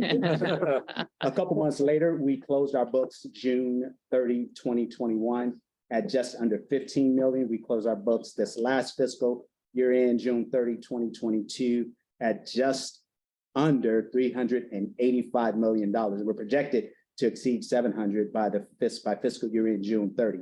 So a lot of moving parts there. So reserve building is a key component of that, because once we can get our reserves stabilized, then we can do a lot of exciting things like pursuing a credit rating, which is metrics that the rating agencies look at for CCAs, for community choice aggregators. So I've got a slide on that a little later in the deck. So again, making sure we're transparent in our reporting, a guiding principle to make sure that what our financial results show are actually what we are accomplishing, and it's open for everyone to have a look at those numbers. So we want to make sure that we're being transparent, developing a budget that ultimately will focus on the people that we serve, again, overlaying that with transparency, and then that directly ties into the community, as in San Diego Community Power. We want to make sure that we're giving some focus to our community.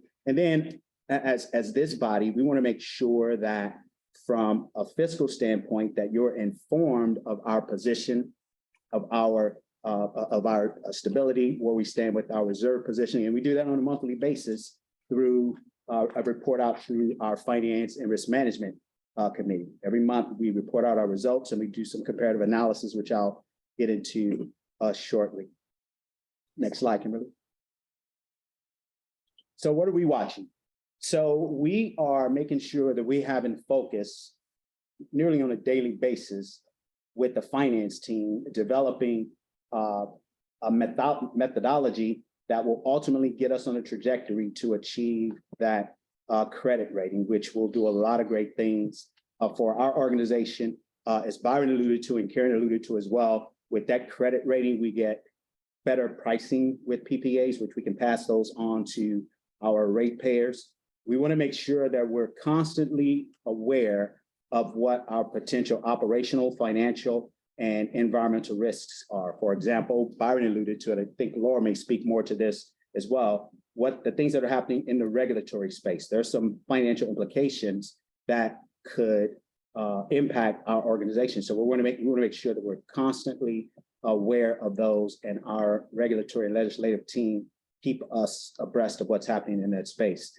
On a daily basis, literally a daily basis. And Tim, my finance manager, can attest to this, as well as Chris, our financial analyst. We're constantly watching and monitoring our expenses and our income. So basically our cash flow.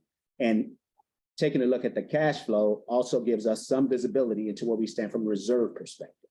So these are things that are really top of mind for us, and we make sure we pay attention to on a daily basis. And then, as I alluded to earlier, that periodic comparative analysis of our actual results compared to our budget, compared to what our projections are telling us, and those are dynamic and can be fluid, ultimately pointing to our reserve position, which is a target that we have strategic goals developed. Next slide, please. So our reserve policy. You've got resources in your handbook that will walk you through our reserve policy and kind of how that informs us during our budget process. So essentially, our reserve policy was adopted in June of 2021. It was revised in February of 2022. And essentially, it lays out the policy for us to build our reserves. It sets some targets, which were further defined in our strategic planning session that Karen alluded to.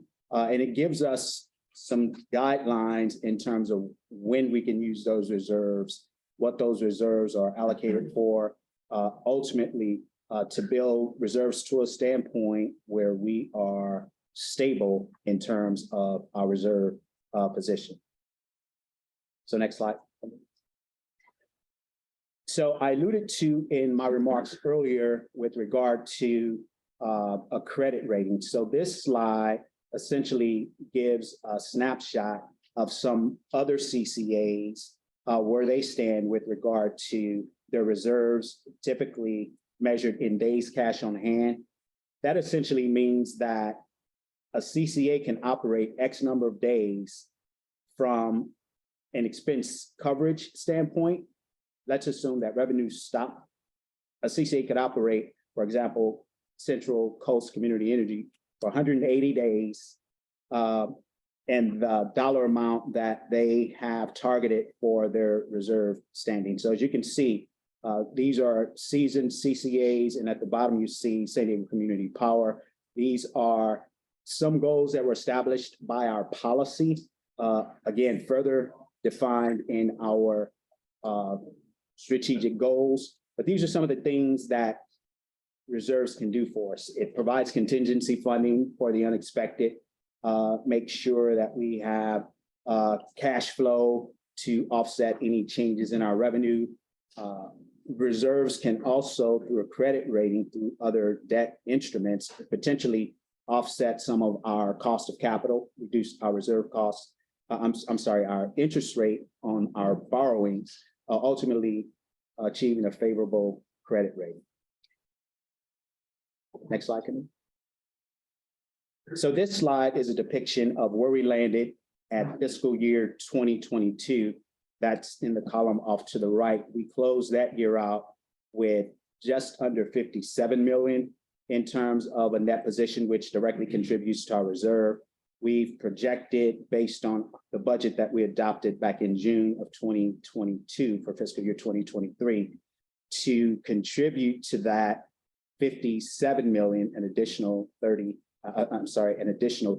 million, which would equate to us achieving just under 37 days cash on hand. It's kind of hard to carve up a day, but that's how the math plays out. But more importantly, the depiction on the lower right hand of this slide, it shows us where we need to land to hit our 90 days cash on hand target based on our reserve policy, and where we actually land based on our projections through fiscal year in 2023. So we've got some runway ahead of us, so to speak, as we continue to build toward those goals and achieving those goals. This is what guides that. Next slide, please. And so displayed differently, this is a 5-year projection on where we would land with our reserve building based on the budget that we adopted in June 2022. And as you can see in this slide, we would hit the 90-day threshold somewhere between fiscal year 24 and fiscal year 25. Next slide, please. So this is a great segue into the comments that I'll make around our budget development process. So what you see here, and again, you'll have more details in your handbooks with regard to our budget development process, as well as our policy that supports that process. So as you can see, categorically, based on looking at the left-hand column, energy costs, and then go over to the right of that row of energy costs, it represents over 90% of our total budget from one fiscal cycle to the next. And that number has been growing as the cost of energy, as Byron alluded to, continues to increase. So it's important from a reserve building standpoint, as well as a financial stability standpoint, to make sure we have access to resources that we can navigate through those situations and mitigate those risks. So again, you'll have more detail in your handbooks with a lot more narrative around the budget development process. So I won't belabor comments on this too much longer, except for the fact that when we developed this budget took into account all 4 phases, including the upcoming enrollment for National City and the County of San Diego. Next slide, can we? And then lastly, I think this is probably the last slide. So this is our budget development timeline. So we actually start the budget development process within the finance department beginning in the month of January. So this month, we've already started that process, and we'll be engaging with the leadership internally to start to develop that budget process. So it starts with, in February, with developing operating and revenue estimates. And those estimates typically are sourced from a consultant that we use. We rigorously review the data with the Power Services team, the data analytics team, whom you'll hear from Lucas Utah here shortly, as well as the finance team. That process is guided by our reserve targets, our rate setting, and our energy costs. So those are the things that primarily frame our budget. And then the other ancillary budget items in between. So in March, April, the staff develops the budget based on their department needs. We roll into May with our strategic planning session, where that budget process is reviewed for feedback. That budget also goes before our finance and risk management team for review and feedback prior to going to the board for ratification at our July board meeting to set the budget for the next fiscal cycle. Next slide, please. And that concludes the presentation introduction to the finance department. Again, there's resources in your handbooks. You have access to us, and I look forward to introducing you all to the finance team, perhaps at future meetings or maybe at the reception later today. John. Thank you. Dr. Eric Washington, thank you for the presentation here. And I really like the focus on the reserves. We are a startup, and a lot of exciting things going on when you're a member of a startup, but obviously a lot of challenges. I know on some of the startups I was with, we would always call it the burn rate. We're very fortunate to actually have customers that actually pay us money and that we're essentially receiving revenue to cover our costs. But as we know, things can happen. And actually I was going to ask Beth on this. I know Be Proud was one of the CCAs that did not successfully happen. And was that because they financials, or why did they? No, and I'm happy to mention another important reserve issue example. So with Be Proud, it's the city of Baldwin Park, that was more political. And I think, Ryan, you were also familiar with Baldwin Park folks and helped get the decertification. And it really, to me, that is when you have this very slim margin and an election can swing you one way or the other. If it's a 3-2 vote to form a CCA and it's political and it swings the next way. So if they had held on and actually raised their rates as they were advised by the folks managing their CCA, they would have been able to ride through a storm that has to do with the power charge and difference adjustment, which I almost made it through this whole meeting without saying that. And again, I'm not going to tell you about that. You've got lots of great staff that'll explain the PCIA to you, but basically there was, we're over collections, under collections. You get buffeted by the investor-owned utility. You're not in charge of all of your own finances. There is a departing load charge that can go either way. At the moment, we're in kind of negative territory, but it will easily swing next year to a positive, right? So it's something that Eric and his team and all these folks here have to manage. But what I wanted to mention about the reserves is a really good example of why this is so important is when PG&E filed for bankruptcy.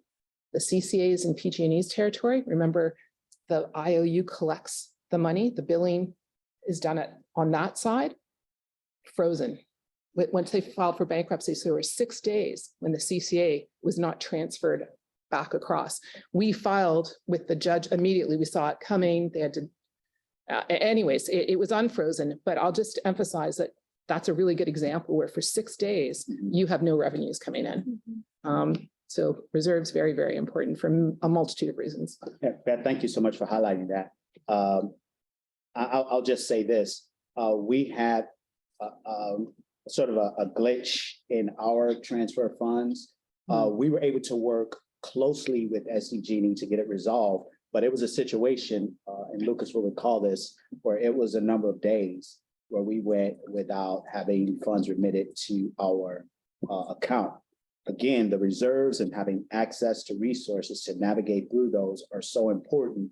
And that's a testament of why that is so important.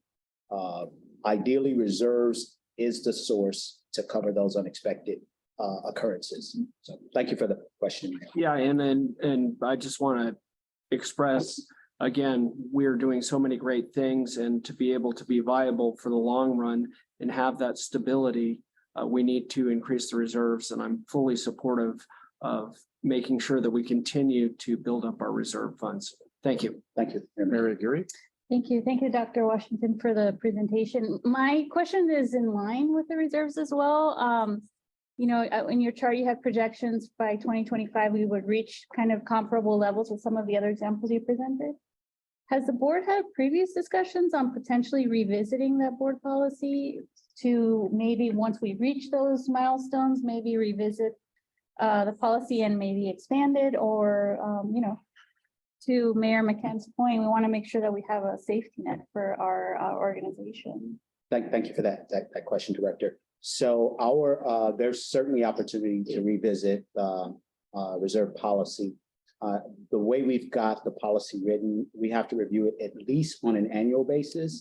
And so as we continue to grow and build those reserves, and the focus on that, I don't want to say the focus will change, but it'll be enhanced to make sure that we can continue to support the reserve building. And that would, of course, be brought before the board for review, discussion, and adoption or ratification at some point. Thank you. Thank you for that question. Yeah, a couple of things I'll interject here. One, for all the things that we're talking about, there probably is a policy, a written policy. We've done a very good job. The staff has done a really good job of creating policies. And as Dr. Washington mentions, that we revisit on an annual basis. So we can understand what we're doing, relook as things change. So there's lots of good reading out there when you want to take that time. The other thing I'll interject, we should all be excited about this because this is what keeps a strong foundation and allows us to really deliver these value propositions to our customers. We have one standing committee for this board. That is the Finance and Risk Management. We currently have 3 vacancies out of 3 seats. So for those of you that may be interested, we'll do a little bit of arm twisting perhaps next Monday, but we're looking for 3 people to stand up. I served on that last year. It doesn't take a lot of bandwidth. We'll talk more about that on Monday. I don't want to spend a lot of time, but be thinking about that. So certainly appreciate that. So unless there's anything else. Yeah, I just have one question. As prices go up, does 100% of the increase go direct to the customer when prices go up? Because my thought is, we talk about community programs. I know that's part of the mission and the values of this group.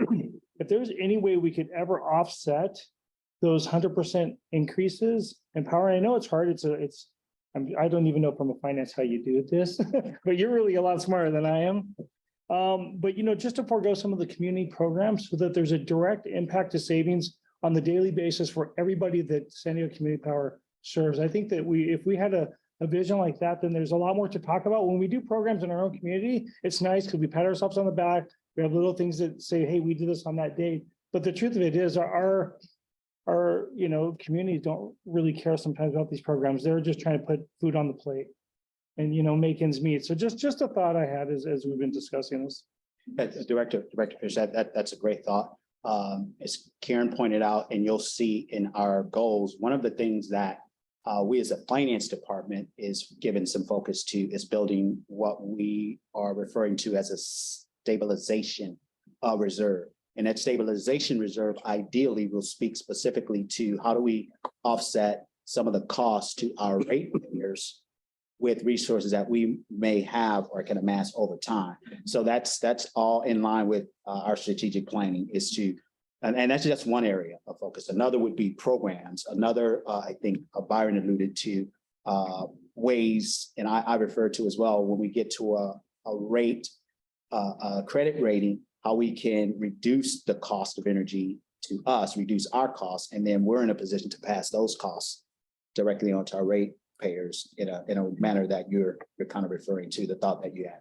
Okay, If thank I you. could just add one more point to that, for our programs, and you'll see this when Colin and his team give their presentation, we're looking to find, and we are able to find third-party funding. So for some time, most of the program dollars will be coming from external parties, by and large, the vast majority for now. And I'll add that over the conversations of the past year, what is great, we have these 7 members and all our cities and our residents, our constituents are different, right? And we heard a lot of talk about Mayor Medina frequently brought it up. Mayor Alejandro Sotelo Solis from National City frequently brought up that balance about some of the constituents are just interested in what they have to pay every month. They're not as interested about, renewable energy. They're not as interested about programs. And so that's the conversations that we have as a board is to balance those out. And some of those are challenging conversations, but our long range vision of what we're trying to do with community power, but being sensitive to our constituents, our customers. So. I just had a quick question. It might be a little bit too detailed for this day today. So if so, we can talk about it later. But just because of this question that we're all facing, when you have an IOU like SDG&E and they can have a fund for people to apply for to reduce their rates on natural gas, we found in Encinitas, we weren't able to do that with water rates because we're a public agency. So where does SDCP stand in being able to offer those kind of incentives for the most vulnerable customers? I don't know, Karen, if you want to speak more to this, but that would seem like an opportunity for us to maybe address that type of concern or meet the need for that type of constituent, perhaps through a program of some sort. And I don't know, I know we're in the process, and you'll hear from Santulli, our programs manager, our programs director, about some programs and a community power plan that speaks to some of those concerns that have kind of bubbled up from the community based on a survey that they took. I can add Cal too. I think that's a good segue. Good afternoon. Good afternoon, directors. I'm actually happy to take that question before I get into my presentation. So thank you. As a matter of fact, very timely question, because last weekend, SDG&E alongside the CCAs in the region worked together to secure close to $51 million in California Arrearage Payment Program funds, which are essentially funds from the state to help customers offset their past due balances accrued as a function of the pandemic. And collectively, this is actually the second round of that funding coming into our region. The first round was from last year. And I think collectively, if I remember correctly, the total cumulative dollars secured for San Diego is $119 million. And so, and again, customers did not have to apply for these funds. They were automatically applied on their accounts. And I think if I recall correctly, the communication to all eligible customers who got the funding went out via email yesterday. And so I think part of what we're doing as an organization is working very closely with the IOUs to essentially bring the dollars from the state or from the federal government to come and actually help San Diegans in our local region. And that being an example of that. Can we receive like a link to that information that we could share it with customers? Absolutely, absolutely. I think SCG&E put out a press release today, I think. Yeah, right. Or was it yesterday? I saw it yesterday, but maybe today. Yeah, I think we saw it yesterday, but it actually went out today. So we'll be more than glad to provide that information. Thank you. So just to add to that, that was actually funding from the state for the cost of energy, For past due. energy, correct? Federal. Correct. Exactly. SDG&E has a really good PR program, which they'll take credit for that money that we get. Their CEO's pocket. We made sure, Director Shu, to essentially in the press release for it not to say SDG&E, but a collaboration between SDG&E and the CCAs in. Right. But I can tell you, when a representative from SDG&E comes to my city council to speak, he speaks as if that's coming out of his pocket. Along with other things that SDG&E give.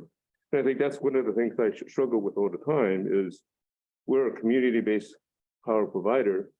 SDG&E is private, but they take every chance they get to take private offerings given to our citizens as if it came from their pocket. Interesting. Comment. And that actually great segue into my presentation.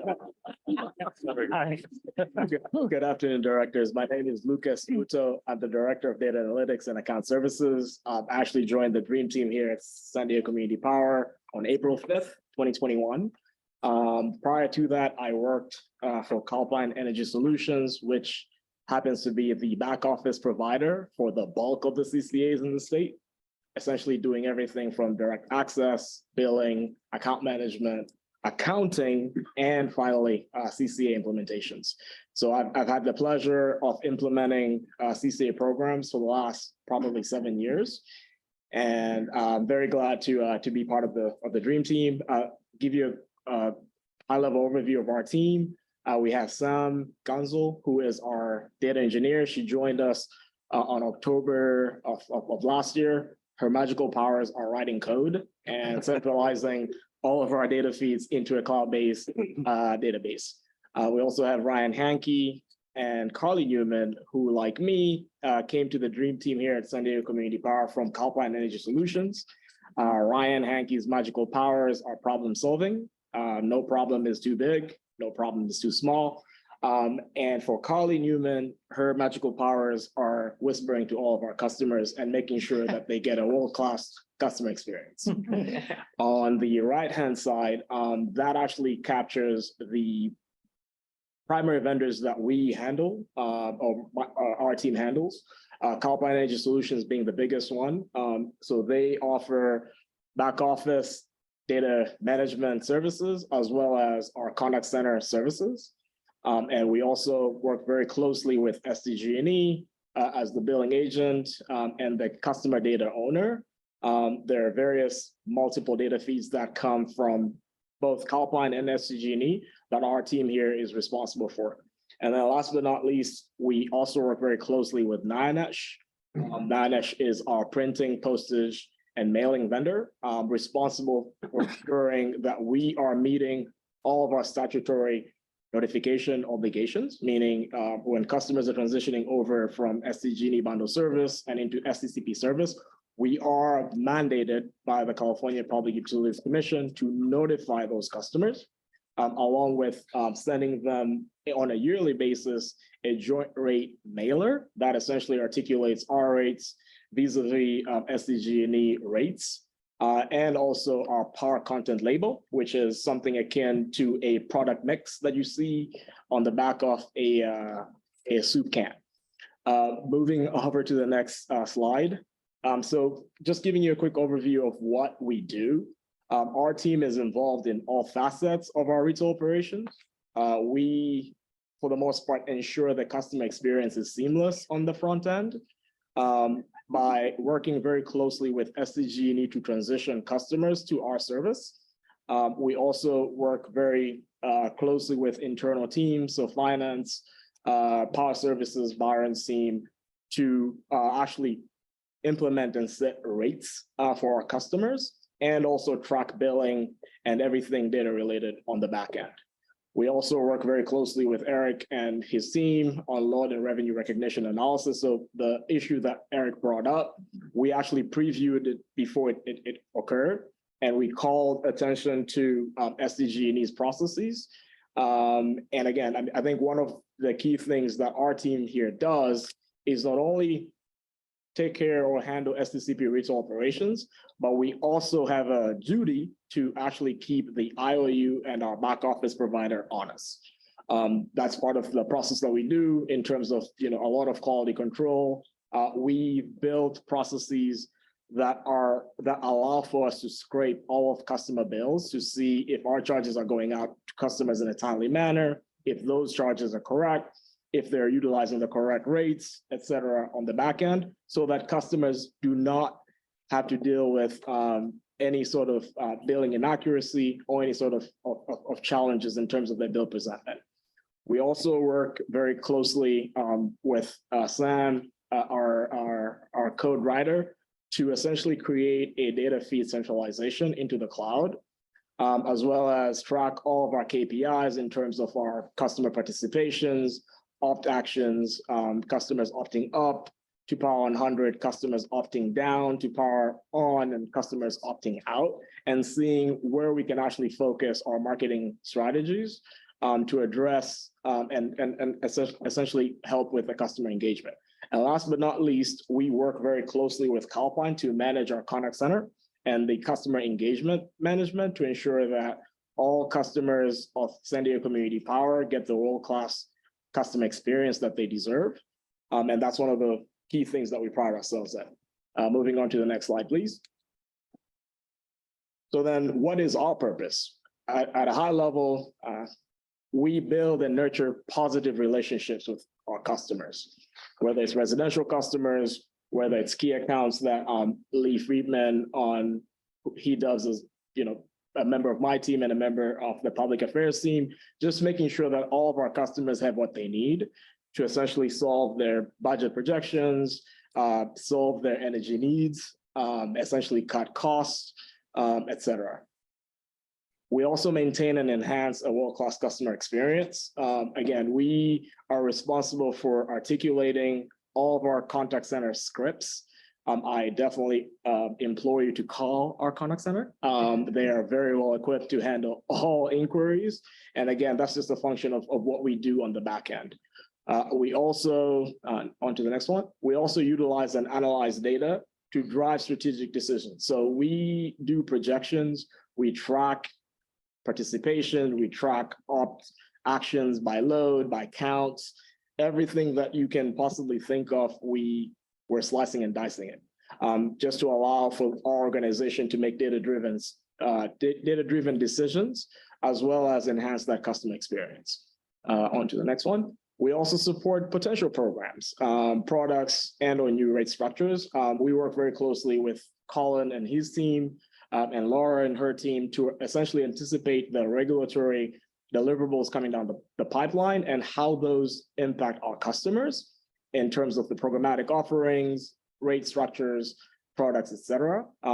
Very happy to announce that we were part of the DACGT, which is the Disadvantaged Communities Green Tariff Program mechanics, that we filed with the CPUC last year. We're still working with SDG&E to tweak a few things to essentially capture that 20% discount for eligible customers, but we will definitely provide the board an update once we get there.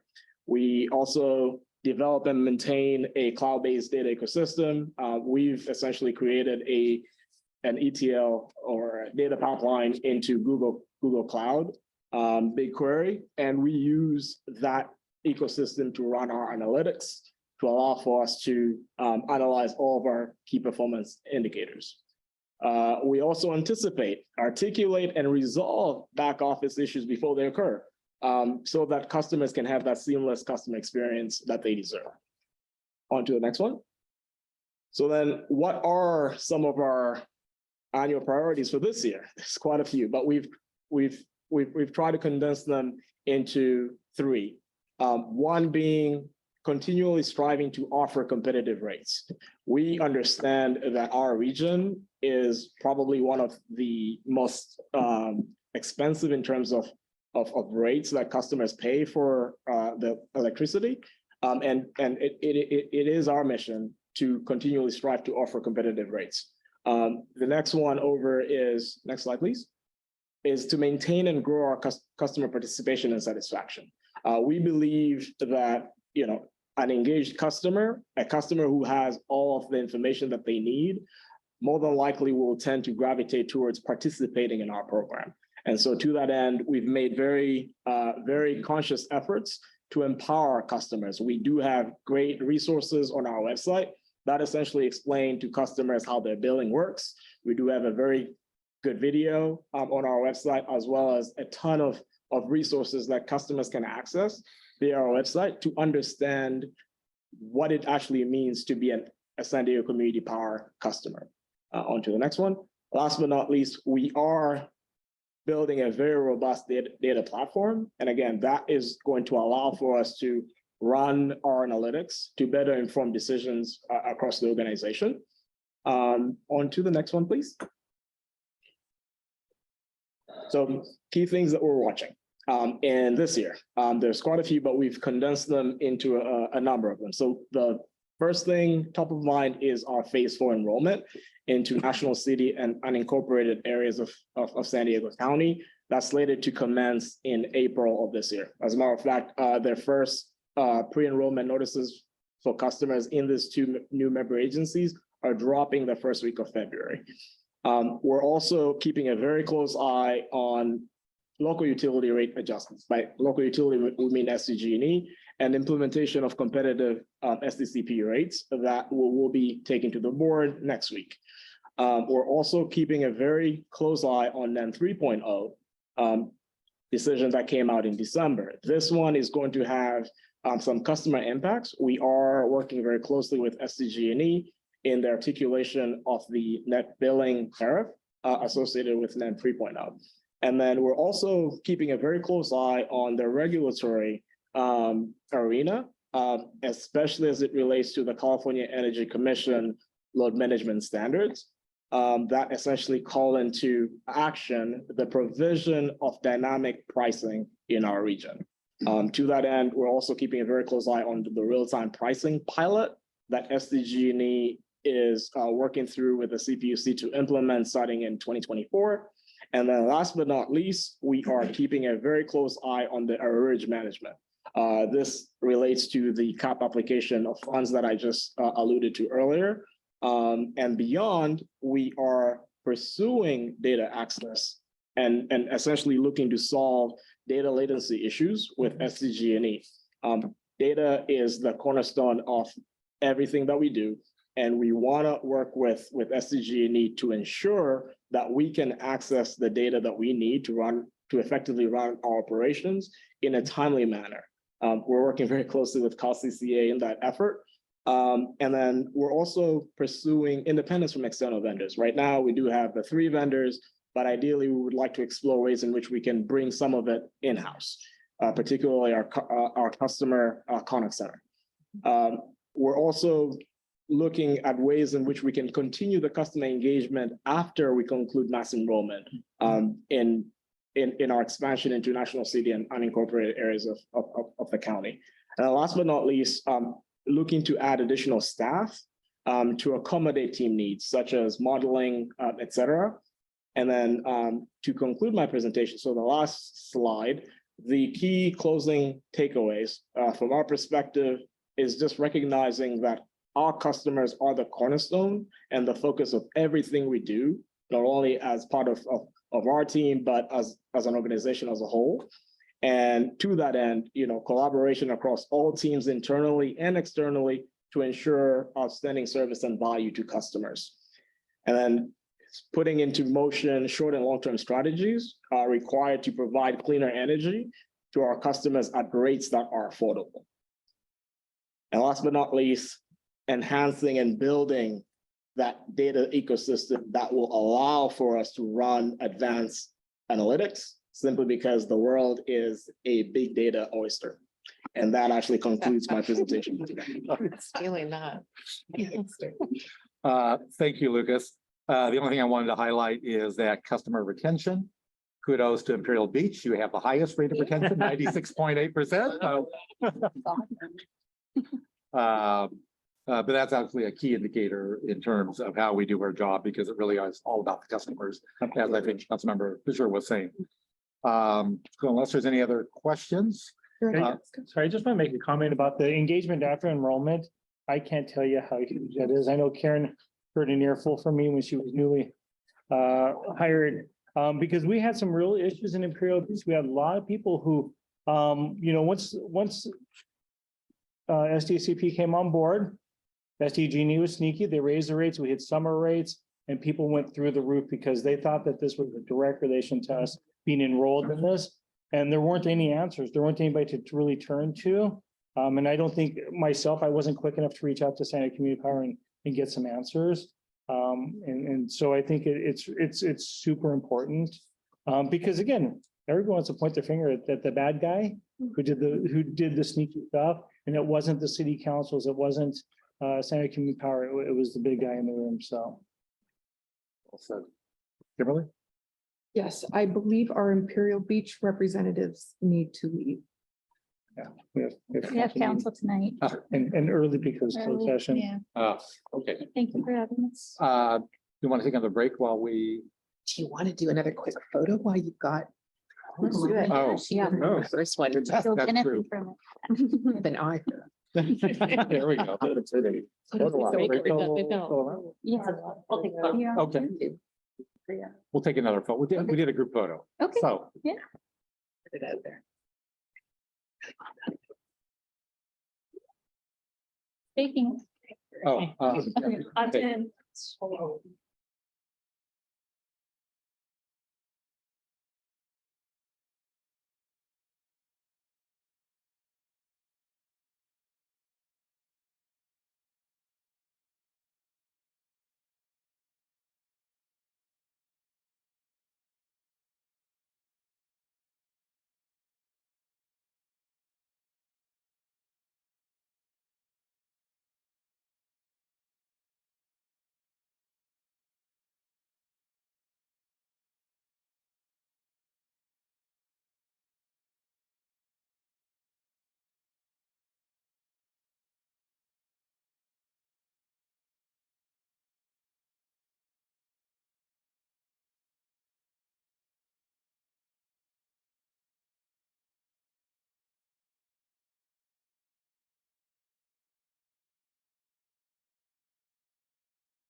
stop. So we'll go right to Laura, who'll talk about legislative priorities. Laura, take it away. Hi, I'm Laura Fernandez. I'm the Director of Regulatory and Legislative Affairs here at SCCP. Can we move to the next slide, please? I head up this team. I have a mighty team of two other guys. Stephen Gunther, he is our Senior Regulatory Analyst. We stole him away, or sorry, we lured him away from Center for Sustainable Energy. And he focuses mostly on procurement policy matters for us. So integrated resource planning, resource adequacy, renewable portfolio standard. He works very closely with the power services team, so I don't have to, which is great. Wow.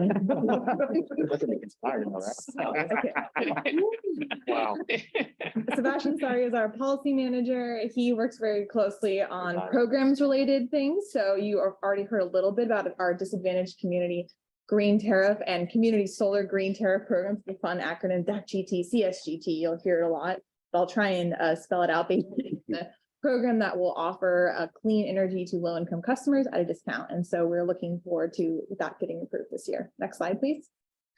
So what do? We advance our interests before the legislature in Sacramento, the California Public Utilities Commission, the Energy Commission, the California Air Resources Board, as well as the independent system operator. We oversee compliance with the various orders, statutes, and regulations that come out of these agencies. On the regulatory front, there is over 40 proceedings that we are following at some level, some closer than others. They're all listed on the next slide, so I'll go into each of those in detail. Just kidding, we don't have time for that.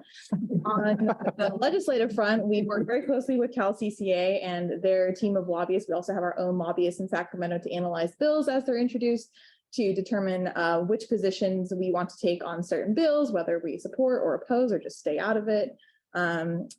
We don't do this alone. We have a board approved policy platform. You have a copy of the current platform in your packets. It's also posted on our website.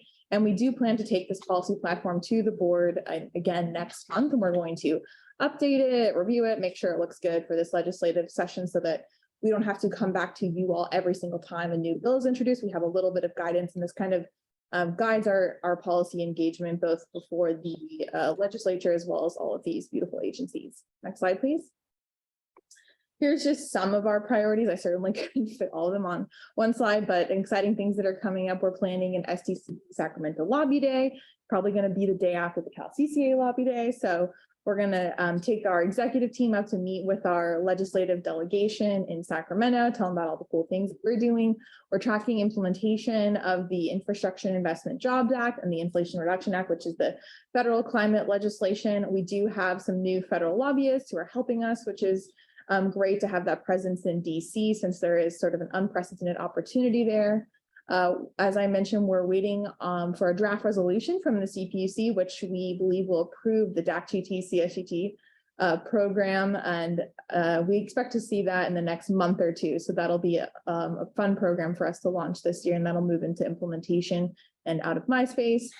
We are addressing issues in SDG&E's general rate case. It's a really, really big proceeding that there's two different phases to it, and there's some issues that we sort of have to get involved in and address there, things that our teams have encountered that we haven't been able to address in other regulatory proceedings. So we're getting involved in that one. Next slide, please. Key things we're watching. There is currently an ongoing joint legislative, it's a state audit being performed by the Joint Legislative Audit Committee of SDG&E, and that's expected to come out this year. So we'll be looking to see what the results of that are. We're continuing to monitor supply chain issues and how those are going to affect our compliance matters as well as certain goals that we have. Resource adequacy is a really big issue. It's across the industry. Different load serving entities are having problems finding sufficient resource adequacy, and we're seeing a lot of penalties. Best stole my thunder on this one, but before the legislature regionalization, we do expect to come back. And what does that mean? Basically, it means bringing a whole bunch of different grids in the West under sort of like one planning entity they call an RTO. And this is an issue that came before the legislature previously. It's been shot down before. And just to like kind of give you a preview on the issue, I'm sure I'll come back at a different board meeting to discuss it, but the concern, there's perceived benefits in having transmission being planned across different states but there's also potential drawbacks in having the politics of other states coming into California, potentially impeding our clean energy goals. Another issue that I don't know if this is going to come back, but it seems to come back every year, which is pumped hydro storage. And what you see on the right, there's actually the San Vicente storage. So that's a project that is local down here. It's not yet been developed. Last I checked, it was in the permitting stages, but that's one of two big projects in the state that we see sometimes in the legislature come up for consideration. So maybe we'll see that again this year. And finally, we're seeing potential updates to integrated resource planning and provider of last resort frameworks. As Eric mentioned, especially the last one, provider of last resort, has big potential to impact us financially. There's something called the financial security requirements, which is an amount of money that we have to post in case of our failure. So that there is potential changes of rules in that proceeding. So that's a big one that we're working on right now. Next slide, please. So for my team, the things I want you to remember is that we are playing both offense and defense on policy matters across the different state agencies, as well as at the legislature here in Sacramento, and now getting a little bit more active in DC. We work with our trade association, CalCCA, very closely to advance our policy goals. We work on developing and maintaining relationship with policymakers and stakeholders. And our overall goal is really just to enable the other teams here at SDCP to do what they do best. And to me, the things that SDCP does best are procuring resources that we want to procure based on what the board here decides. So that procurement autonomy that I think Beth mentioned a little bit earlier, as well as enabling innovative programs, and Colin and his team to decide with the inputs, of course, in the community power plan, what programs do we want to offer to our customers? What makes the most sense for people here in San Diego? And that's my presentation. Great. Thank you, Laura. Thank you for your good work through this period. I'm not seeing any. Oh, One quick question. Councilmember. Do we have a policy statement on secured at the PUC if you guys do net metering? We do not, but we were very involved in the net energy metering proceeding. And I don't think I'm not sure if the energy metering was specifically addressed in our policy platform. I could have to go back and look. But we were very active in that proceeding. We took a very pro-solar position. We filed a lot of comments, and all of those are linked on our website, but I'd be happy to send those to you. Great. Not seeing any other. Thank you again, Laura. We'll shift quickly to Colin. We'll talk about programs.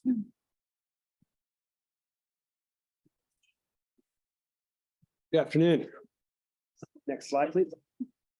My name is Colin Santilli. I'm the Director of Programs here at SDCP.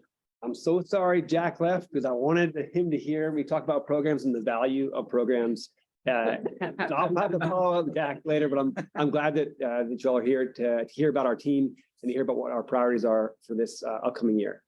So as I mentioned, I'm Colin Santilli, the Director, but we're a team of 5, and we really come with a breadth of experience specifically in customer energy programs, whether that be directly in other CCAs, and Nelson Lamelli and Tessa Tobar joined us from other CCAs doing this exact work, to community and customer engagement, Ali Skurlak here locally in San Diego County, and also Sheena Tran, who we stole or recruited from LA County, where she was implementing the SoCal REN program up there in LA County.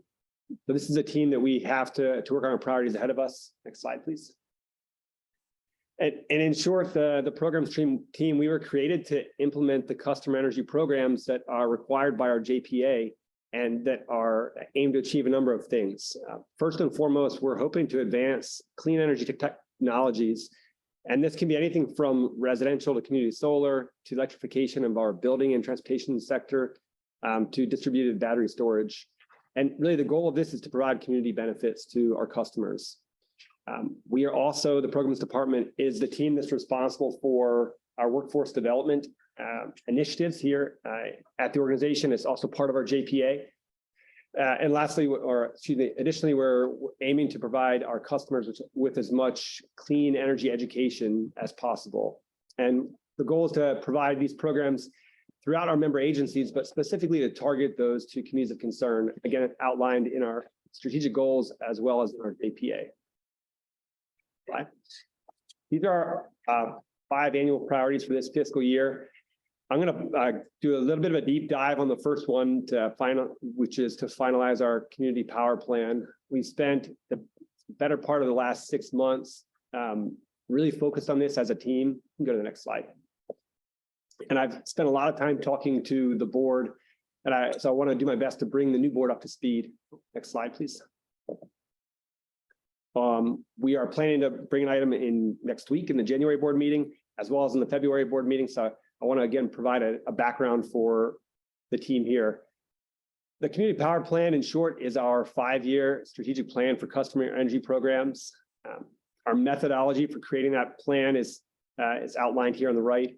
We really looked at the goals, needs, and priorities of our community, as well as internally as an organization, kind of matched that with what programs exist, and importantly, what is the awareness of those programs or the accessibility of those programs, which we typically find to be an issue. And then we also look at available funding, both the external funding and internal funding. Bring that all together, and we're identifying gaps, and this will be what the basis of our community power plan is that you will see rolled out in the next coming months. Next slide. So those boxes were all the same size, but I really wanted to focus on the engagement element. We spent a lot of time and energy working with our customers to understand what their needs and their priorities were. We used a variety of different engagement mechanisms, whether it be partnering with trusted resources, CBOs in the community, everything between that to getting out into the unincorporated county at food distribution events, at county libraries. Next slide. We know that a lot of our customers are already organized around issues, and so we worked with different interest groups to understand what their needs and priorities were. And we spent a lot of time talking with our business and key account customers, listening to what their priorities were, so we can incorporate those into our customer programs. And lastly, we deployed a customer needs survey that we heard from roughly 3,000 different residents and businesses. And this wasn't just a survey we put on the website. We really went out into the community to gather responses, whether that be paper responses or out there with a tablet. We sought to meet the community where they were. And the goal was to hopefully have responses from the survey and from our engagement plan really be as reflective of our customer population as possible. And we were really proud of what we did there. Next slide, please. This is the timeline that I've described, that methodology where we're on the last box here in Q1 of 2023.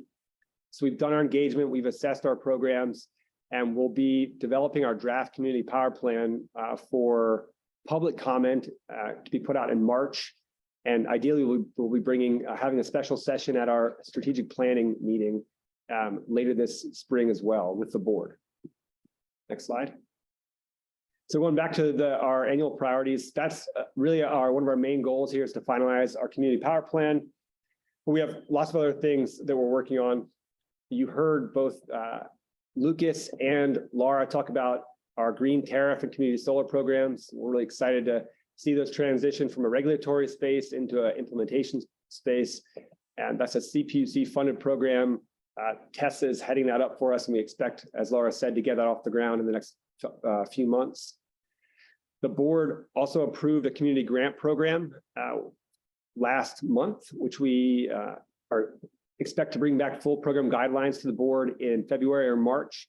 Allie is our lead on that. And the idea for this grant program really comes from our engagement out in the community. We know that there are solutions to a lot of the issues out there in the community, and with a little bit of support and partnership with the private sector, with CBOs, we know that we could see some good ideas come to fruition. So that's the intent of that energy pilot project program that you'll hear more about in the coming months.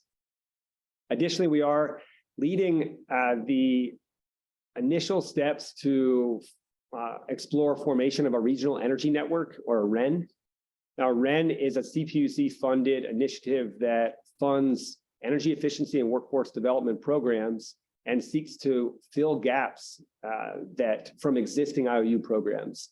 And typically, RENs target what the CPUC identifies as hard to reach customers, which you can just think about as customers that it tends to take more funding to support in an energy efficiency program, therefore may not fall into a cost effectiveness of an IOU program.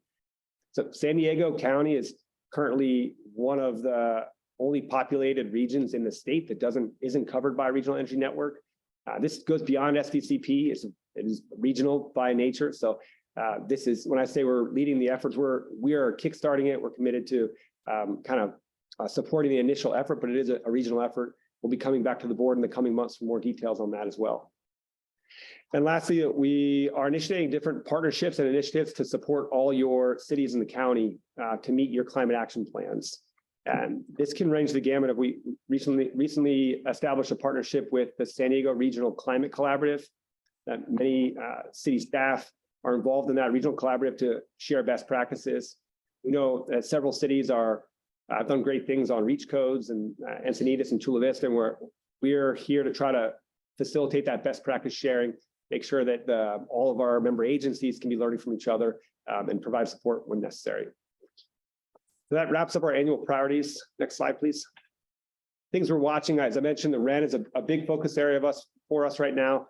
Not only are we tracking the regional conversations, but these are state-approved entities. So there is one other REN that is being considered right now in Northern California, and it also happens to have been led by another CCA. And so kind of tracking how the state's responding to that REN formation effort. We are also, like other teams here, we're tracking federal funding, both IIJA and IRA. More specifically, we're looking at program timelines, guidelines, trying to get further clarity on where the funding is going to flow. Really understanding that there's going to be some partnership opportunities for us with the goal of bringing as much of that federal funding to our region as possible. And then lastly, we're, like other teams, tracking NEM 3.0, understanding that this really does impact future rooftop solar customers. And so we're thinking about potential incentive programs or other mechanisms to support rooftop solar adoption in the region. We know that it's important to our customers. And so it's something that's front of mind for us as well. So lastly, like I had mentioned before, we are here to deliver customer energy programs that are effective, efficient, and accessible. So really well-designed programs, but most importantly, those that are responsive to community need. And if we do that well, we can really, it gives SDCP the opportunity to impact our customers, first and foremost, by reducing their electricity bill. If we design programs well, it will bring people's bills down, which helps with that cost issue. It also helps with indoor air quality and a number of other areas. And then in this new world where our customers have a choice on who their electricity provider is, it's a key value proposition that we offer. Just like the amount of green power we offer, just like the rates and the customer service, programs is another value proposition that can impact customer retention and customer satisfaction. With that, open to questions. Thank you, Colin. Not seeing any. Are you going to leave, Mayor? I need to meet. Oh, yeah. Okay. Well, before we lose you, I want to take a moment. I missed it when Imperial Beach left, but I wanted the board to join me in a round of applause for the amazing work that all these employees have done in putting this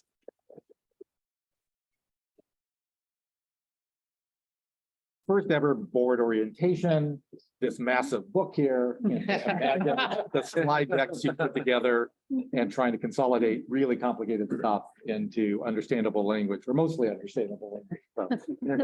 So anyway, so you can leave at your convenience, or if there's any closing thoughts you have. Just, I really appreciate the board and thank you for all our employees. Again, this is a really exciting time. I think in 10, 20 years, people are just going to go, oh, that San Diego Community Power, and just think it just happened. But this is really the exciting time to develop something that is very special. So I'm just very honored to be here with you and looking forward to working collaboratively with everybody. Thank you. Thank you, Mayor. Thank you, Mayor. With that, we'll go to Jen LeBron, Public Affairs. Good afternoon, everybody. Thank you for your attention here as we wrap up this board meeting with a couple of members from my team. I have the honor of leading our public affairs team, and we really have the honor, responsibility, and privilege of spreading the word about all the good work you've heard about today. And so next slide, please. I'd like to introduce the members of my team. I believe that my fellow directors would take up a point of argument with me on this, but there is no team that is more passionate about serving our customers than the folks that you've got right there. So I'm proud of the fact that that is the case, because these folks are the first people who really meet our customers where they're at. They're the ones who are responsible for working with some of our largest organizations in town to make sure that they know what San Diego Community Power is about and creating new champions for us out in the community. They're the ones who are working with members of the media and spreading the word on social media to let folks know what we're about and who we serve. And importantly, they're the ones who are going out into the community every week on a regular basis, meeting people where they're at, answering hard questions, and really having to be able to condense all the information that you've heard about here today in conversations that may last just a minute or two. But in the work that they've done, or in the short amount of time that I've been here since fall, these three individuals do an outstanding job telling our story at every single level. So first up there, we've got Lee Friedman, who is one of the earliest members of the San Diego Community Power Team, the senior manager of strategic partnerships, and is an all-around utility player who finds a way to get the job done, no matter how big the challenge may be. Rachel Hommel currently serves as our marketing and communications manager. She brings with her a wealth of talent and a knack for connecting with every single person she meets. She'll be shifting into a new role in the coming months as our strategic initiatives manager, where her storytelling talents and gift for public speaking will be used to create even stronger relationships with organizations throughout our region. Victoria Brenica is our public outreach associate and currently acts as our community advisory committee's liaison. You'll be hearing from her in just a few minutes. No one cares about our communities of concern and being a champion for equity, diversity, inclusion, and justice the way that Victoria does. We're also going to be growing our team in the very near future. Right now, we're in the process of hiring for 2 positions, a senior marketing and communications manager and a community engagement manager. These 2 positions will help us expand our reach to connect with our customers. We'll be growing even further when we enter into the new fiscal year. That way we can do a better job of meeting our customers where they're at. Next slide, please. Like I mentioned, our team is composed of 3 key sections: community engagement, media and public relations, and strategic partnerships. While each section focuses on different audience, there's one common thread. All of us are working to increase awareness about the services and programs SDCP has to offer as we try to provide affordable, clean energy to San Diegans while we invest in our communities. Our strategic partnerships section works with local governments and large local organizations to collaborate on initiatives that elevate and prioritize equity, sustainability, and high-quality jobs. They're responsible for developing these strong partnerships across the greater San Diego region and encouraging businesses to opt up to 100% renewable energy as Power 100 champions. Some of our current champions include Illumina, San Diego County Regional Airport Authority, the San Diego Padres, San Diego Loyal, San Diego Wave, and Sharp Healthcare. Our growing community engagement section meets our customers wherever they may be. They bring activities for kids, informational materials, and they do this at events that range in size from swap meets to some of the largest civic events in the region. They're utility players who aim to educate, answer questions, and get the public excited about the work that we do. They also provide staff support for the Community Advisory Committee, which we'll be hearing about more in just a moment. And then finally, our marketing and communications section that does PR as well is responsible for a lot of the copywriting, advertising, and media relations work done on behalf of SDCP. We're also working very closely with Civilian, a marketing and communications agency that helped develop SDCP's original branding materials. Over the past year, we've been to dozens of events, and in 2023, we're staffing up to do even more. Next slide, please. That leads us into our priorities. Our number one priority, without question, is going to be the successful enrollment of our new customers in National City and the unincorporated areas of San Diego County. We're also aiming to strengthen our relationships with local organizations and stakeholders who share our commitments to promote sustainability and equity. We're also going to be providing customers who live in communities of concern and others who may need help with educational information about bill relief and the programs that Colin was talking about just a few minutes ago. Next slide, please. And so this is what we're really watching over the next year. We're looking very closely at economic trends because nothing affects our customers more than that. We're monitoring local government priorities to identify opportunities to tailor our support to each of your member agencies and make sure that we are attending the appropriate events and providing the support you need. We're also keeping a very close eye and going to a lot of those meetings that Beth was talking about up at Cal CCA, because we recognize we're a relatively young organization with a lot to learn from CCAs that have been around for a very long time, and also watching the innovations of our peers. That way we can all do a lot of information sharing and really help create a strong foundation for this organization. And like I said before, my team gets the joy of getting to talk all about it and share that with the rest of the world. Next slide, please. So in conclusion, our team is honored to serve San Diego Community Power and provide the information customers need to better understand what we do and make good decisions that benefit their bottom line. We know our customers are diverse in every sense of the word, including culturally, financially, and geographically. Our team knows it's critical for us to recognize, celebrate, and respect that diversity through catered approaches.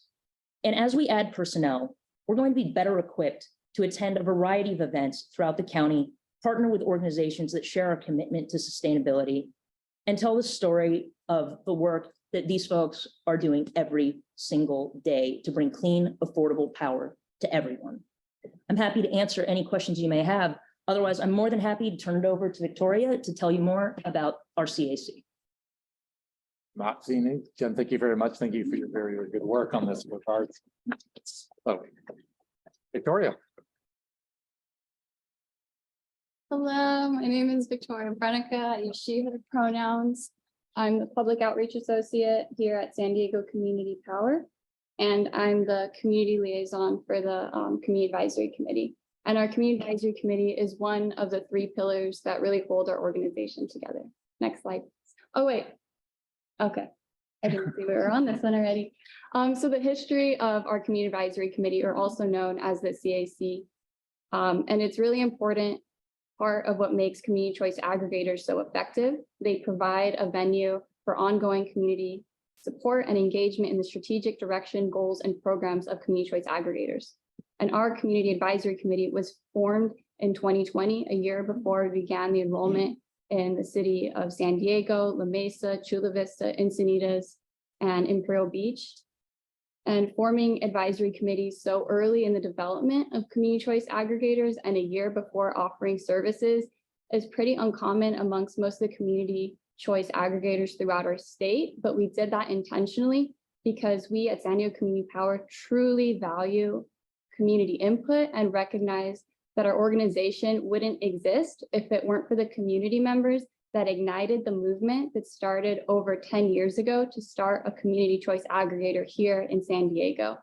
And a majority of our community advisory committee members were instrumental in the foundation of our organization. And we truly, truly, truly value the unique perspectives each of our committee members provide.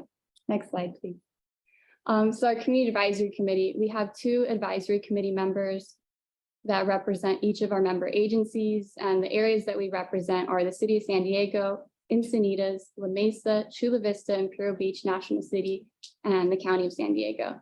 And as you can see on the right, they cover a huge area, and they are tasked with a very important role in letting us know how we can better serve our communities and make sure that none of our community's concerns are left unnoticed. Next slide, please.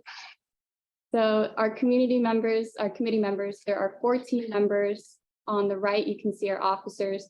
We have Chair Eddie Price, a representative from the City of San Diego, Vice Chair Aida Castañeda, a representative from National City, and our Secretary Anna Webb, our representative from Imperial Beach. And then we actually have 2 vacancies on our Community Advisory Committee, one from Imperial Beach and one from the County of San Diego. Just so happens that those are the 2 areas that are not present right now. But in order for those roles to be filled, a community member that lives in those areas or works or has a business in those areas just has to go to our website, apply, and then the representative, let's say maybe it's Tara Lawson Reamer or Paloma Aguirre, can appoint them to the board. It's amazing being on the community advisory committee. I used to be a representative on the advisory committee. I loved it so much that I decided to work here. Next slide, please.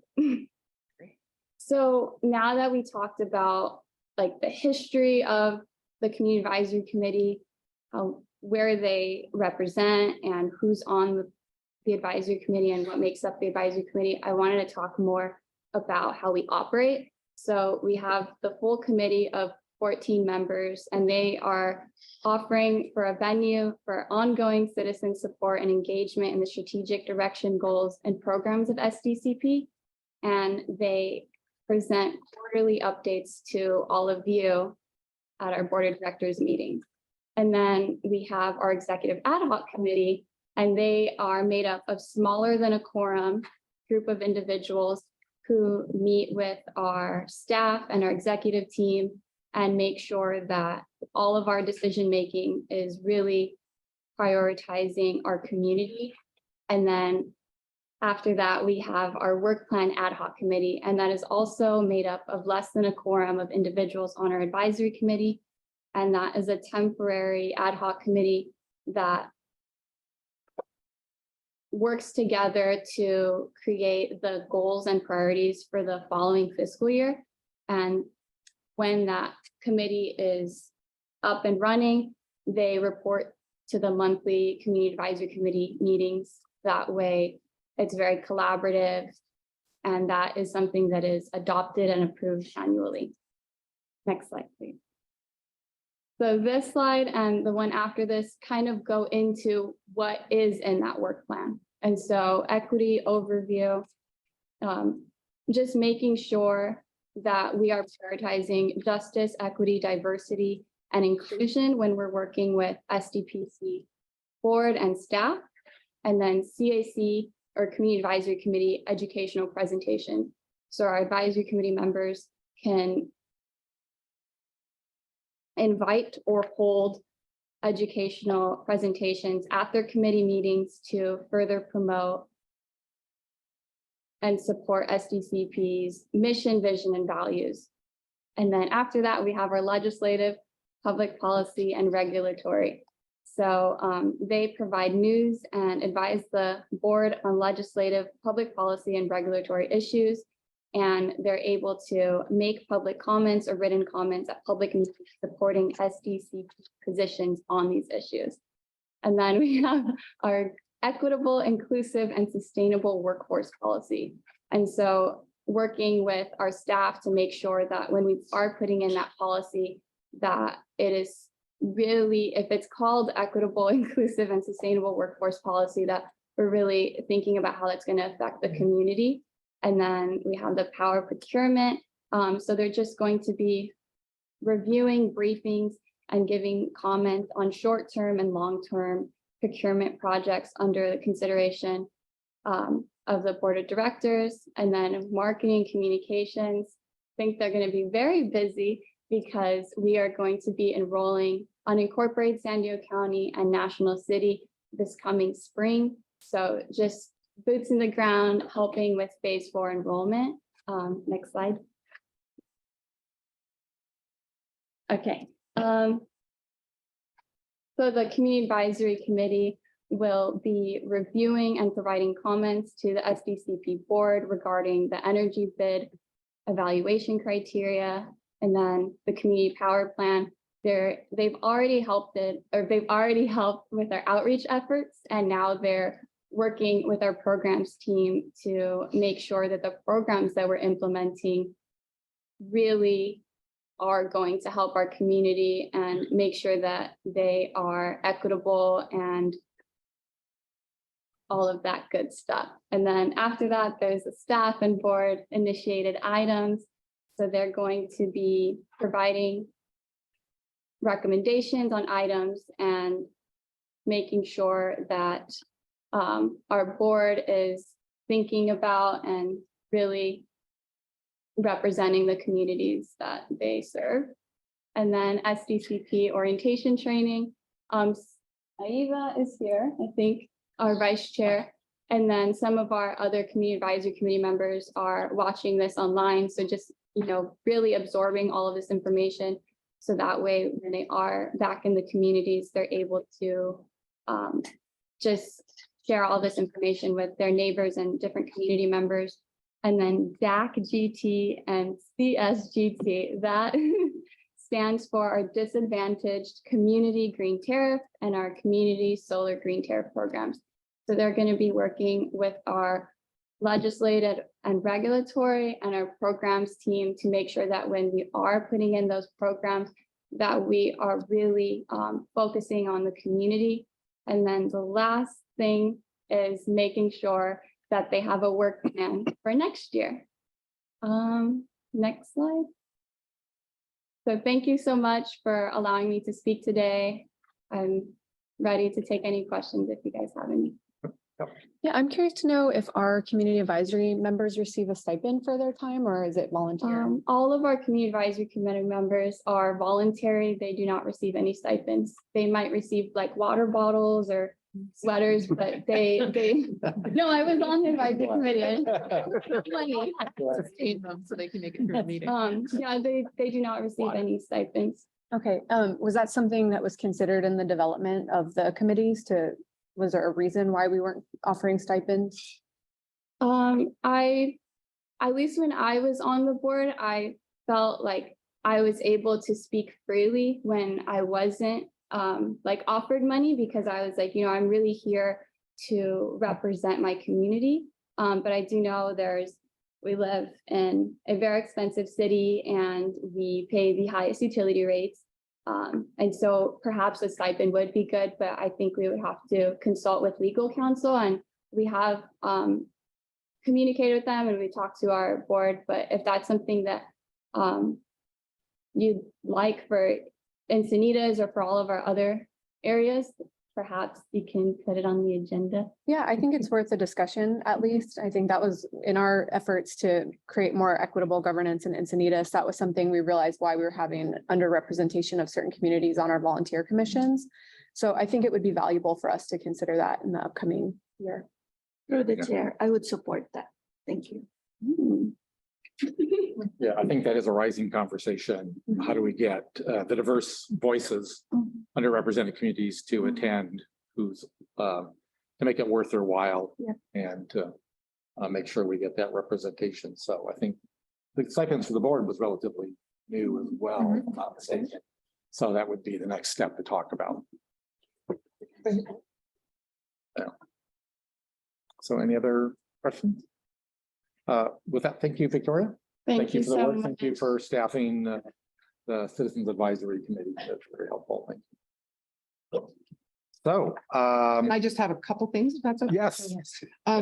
Just housekeeping. Again, I'm Kimberly Isley. I serve as your clerk of the board. So you all have a notebook we've created, your board handbook.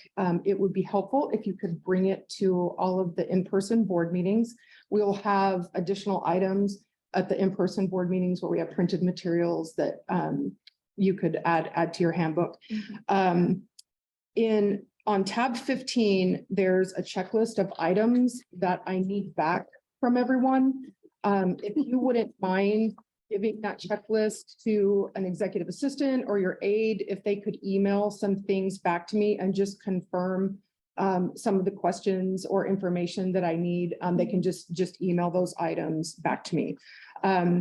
One thing that is new is we are offering a stipend for the Finance and Risk Management Committee members. So the admin team here will be doing your board attendance stipend for you bi-monthly. So one of the things I'm going to need is some information related to that so that we can do your expense reports for that. But for the childcare expense reimbursement, you will need to submit that on your own. So anyone who will be submitting for childcare reimbursement for childcare during a board meeting, contact me. I will get the expense report to you. I have the actual policy I can share. It's on our website, but also your city clerk has the actual policy. But I'm happy to go over that with anybody who is that reimbursement. When you do, when we submit your first expense report for your board member attendance, you will get an email from bill.com to set up direct deposit or your stipends. If you don't set up the direct deposit, a check will be mailed to you. So I feel like it's probably beneficial to just take that time to set up that direct deposit. Otherwise, if you want your checks mailed to you on the checklist, send me the email address that you want to use for bill.com. That's really all I have. If anyone ever has any questions for me or any advice or tips on how I can make your service to our organization easier, I'm happy to take any input. Anything you need, please let me know. All of my contact information is at the end of tab 15. But I also, putting these events together is an enormous effort. And Lorena is setting up your food for right now. Sandra back here, please stand up, Sandra. You will, with expense reports and things that we need, you'll be hearing from her. She helps me a lot, but setting up for this event, the furniture, figuring out what equipment we need, we don't have IT in-house yet. So we have people not experienced with IT, trying to manage IT. Everything we do to set up, like Sandra and Lorena are here till the wee hours. Lorena had her family helping bring a TV in, like the things we go through and they go through to make these events happen. Thank you so much. That is all I have for mine. Just please let me know if I can do anything to help any of you. Is there any other business before the board? So seeing none, we'll adjourn this special meeting and then reconvene our next special meeting on Monday, January 23rd at 11 a.m. So thank you. Thank you. Thank you. Thanks to all for that.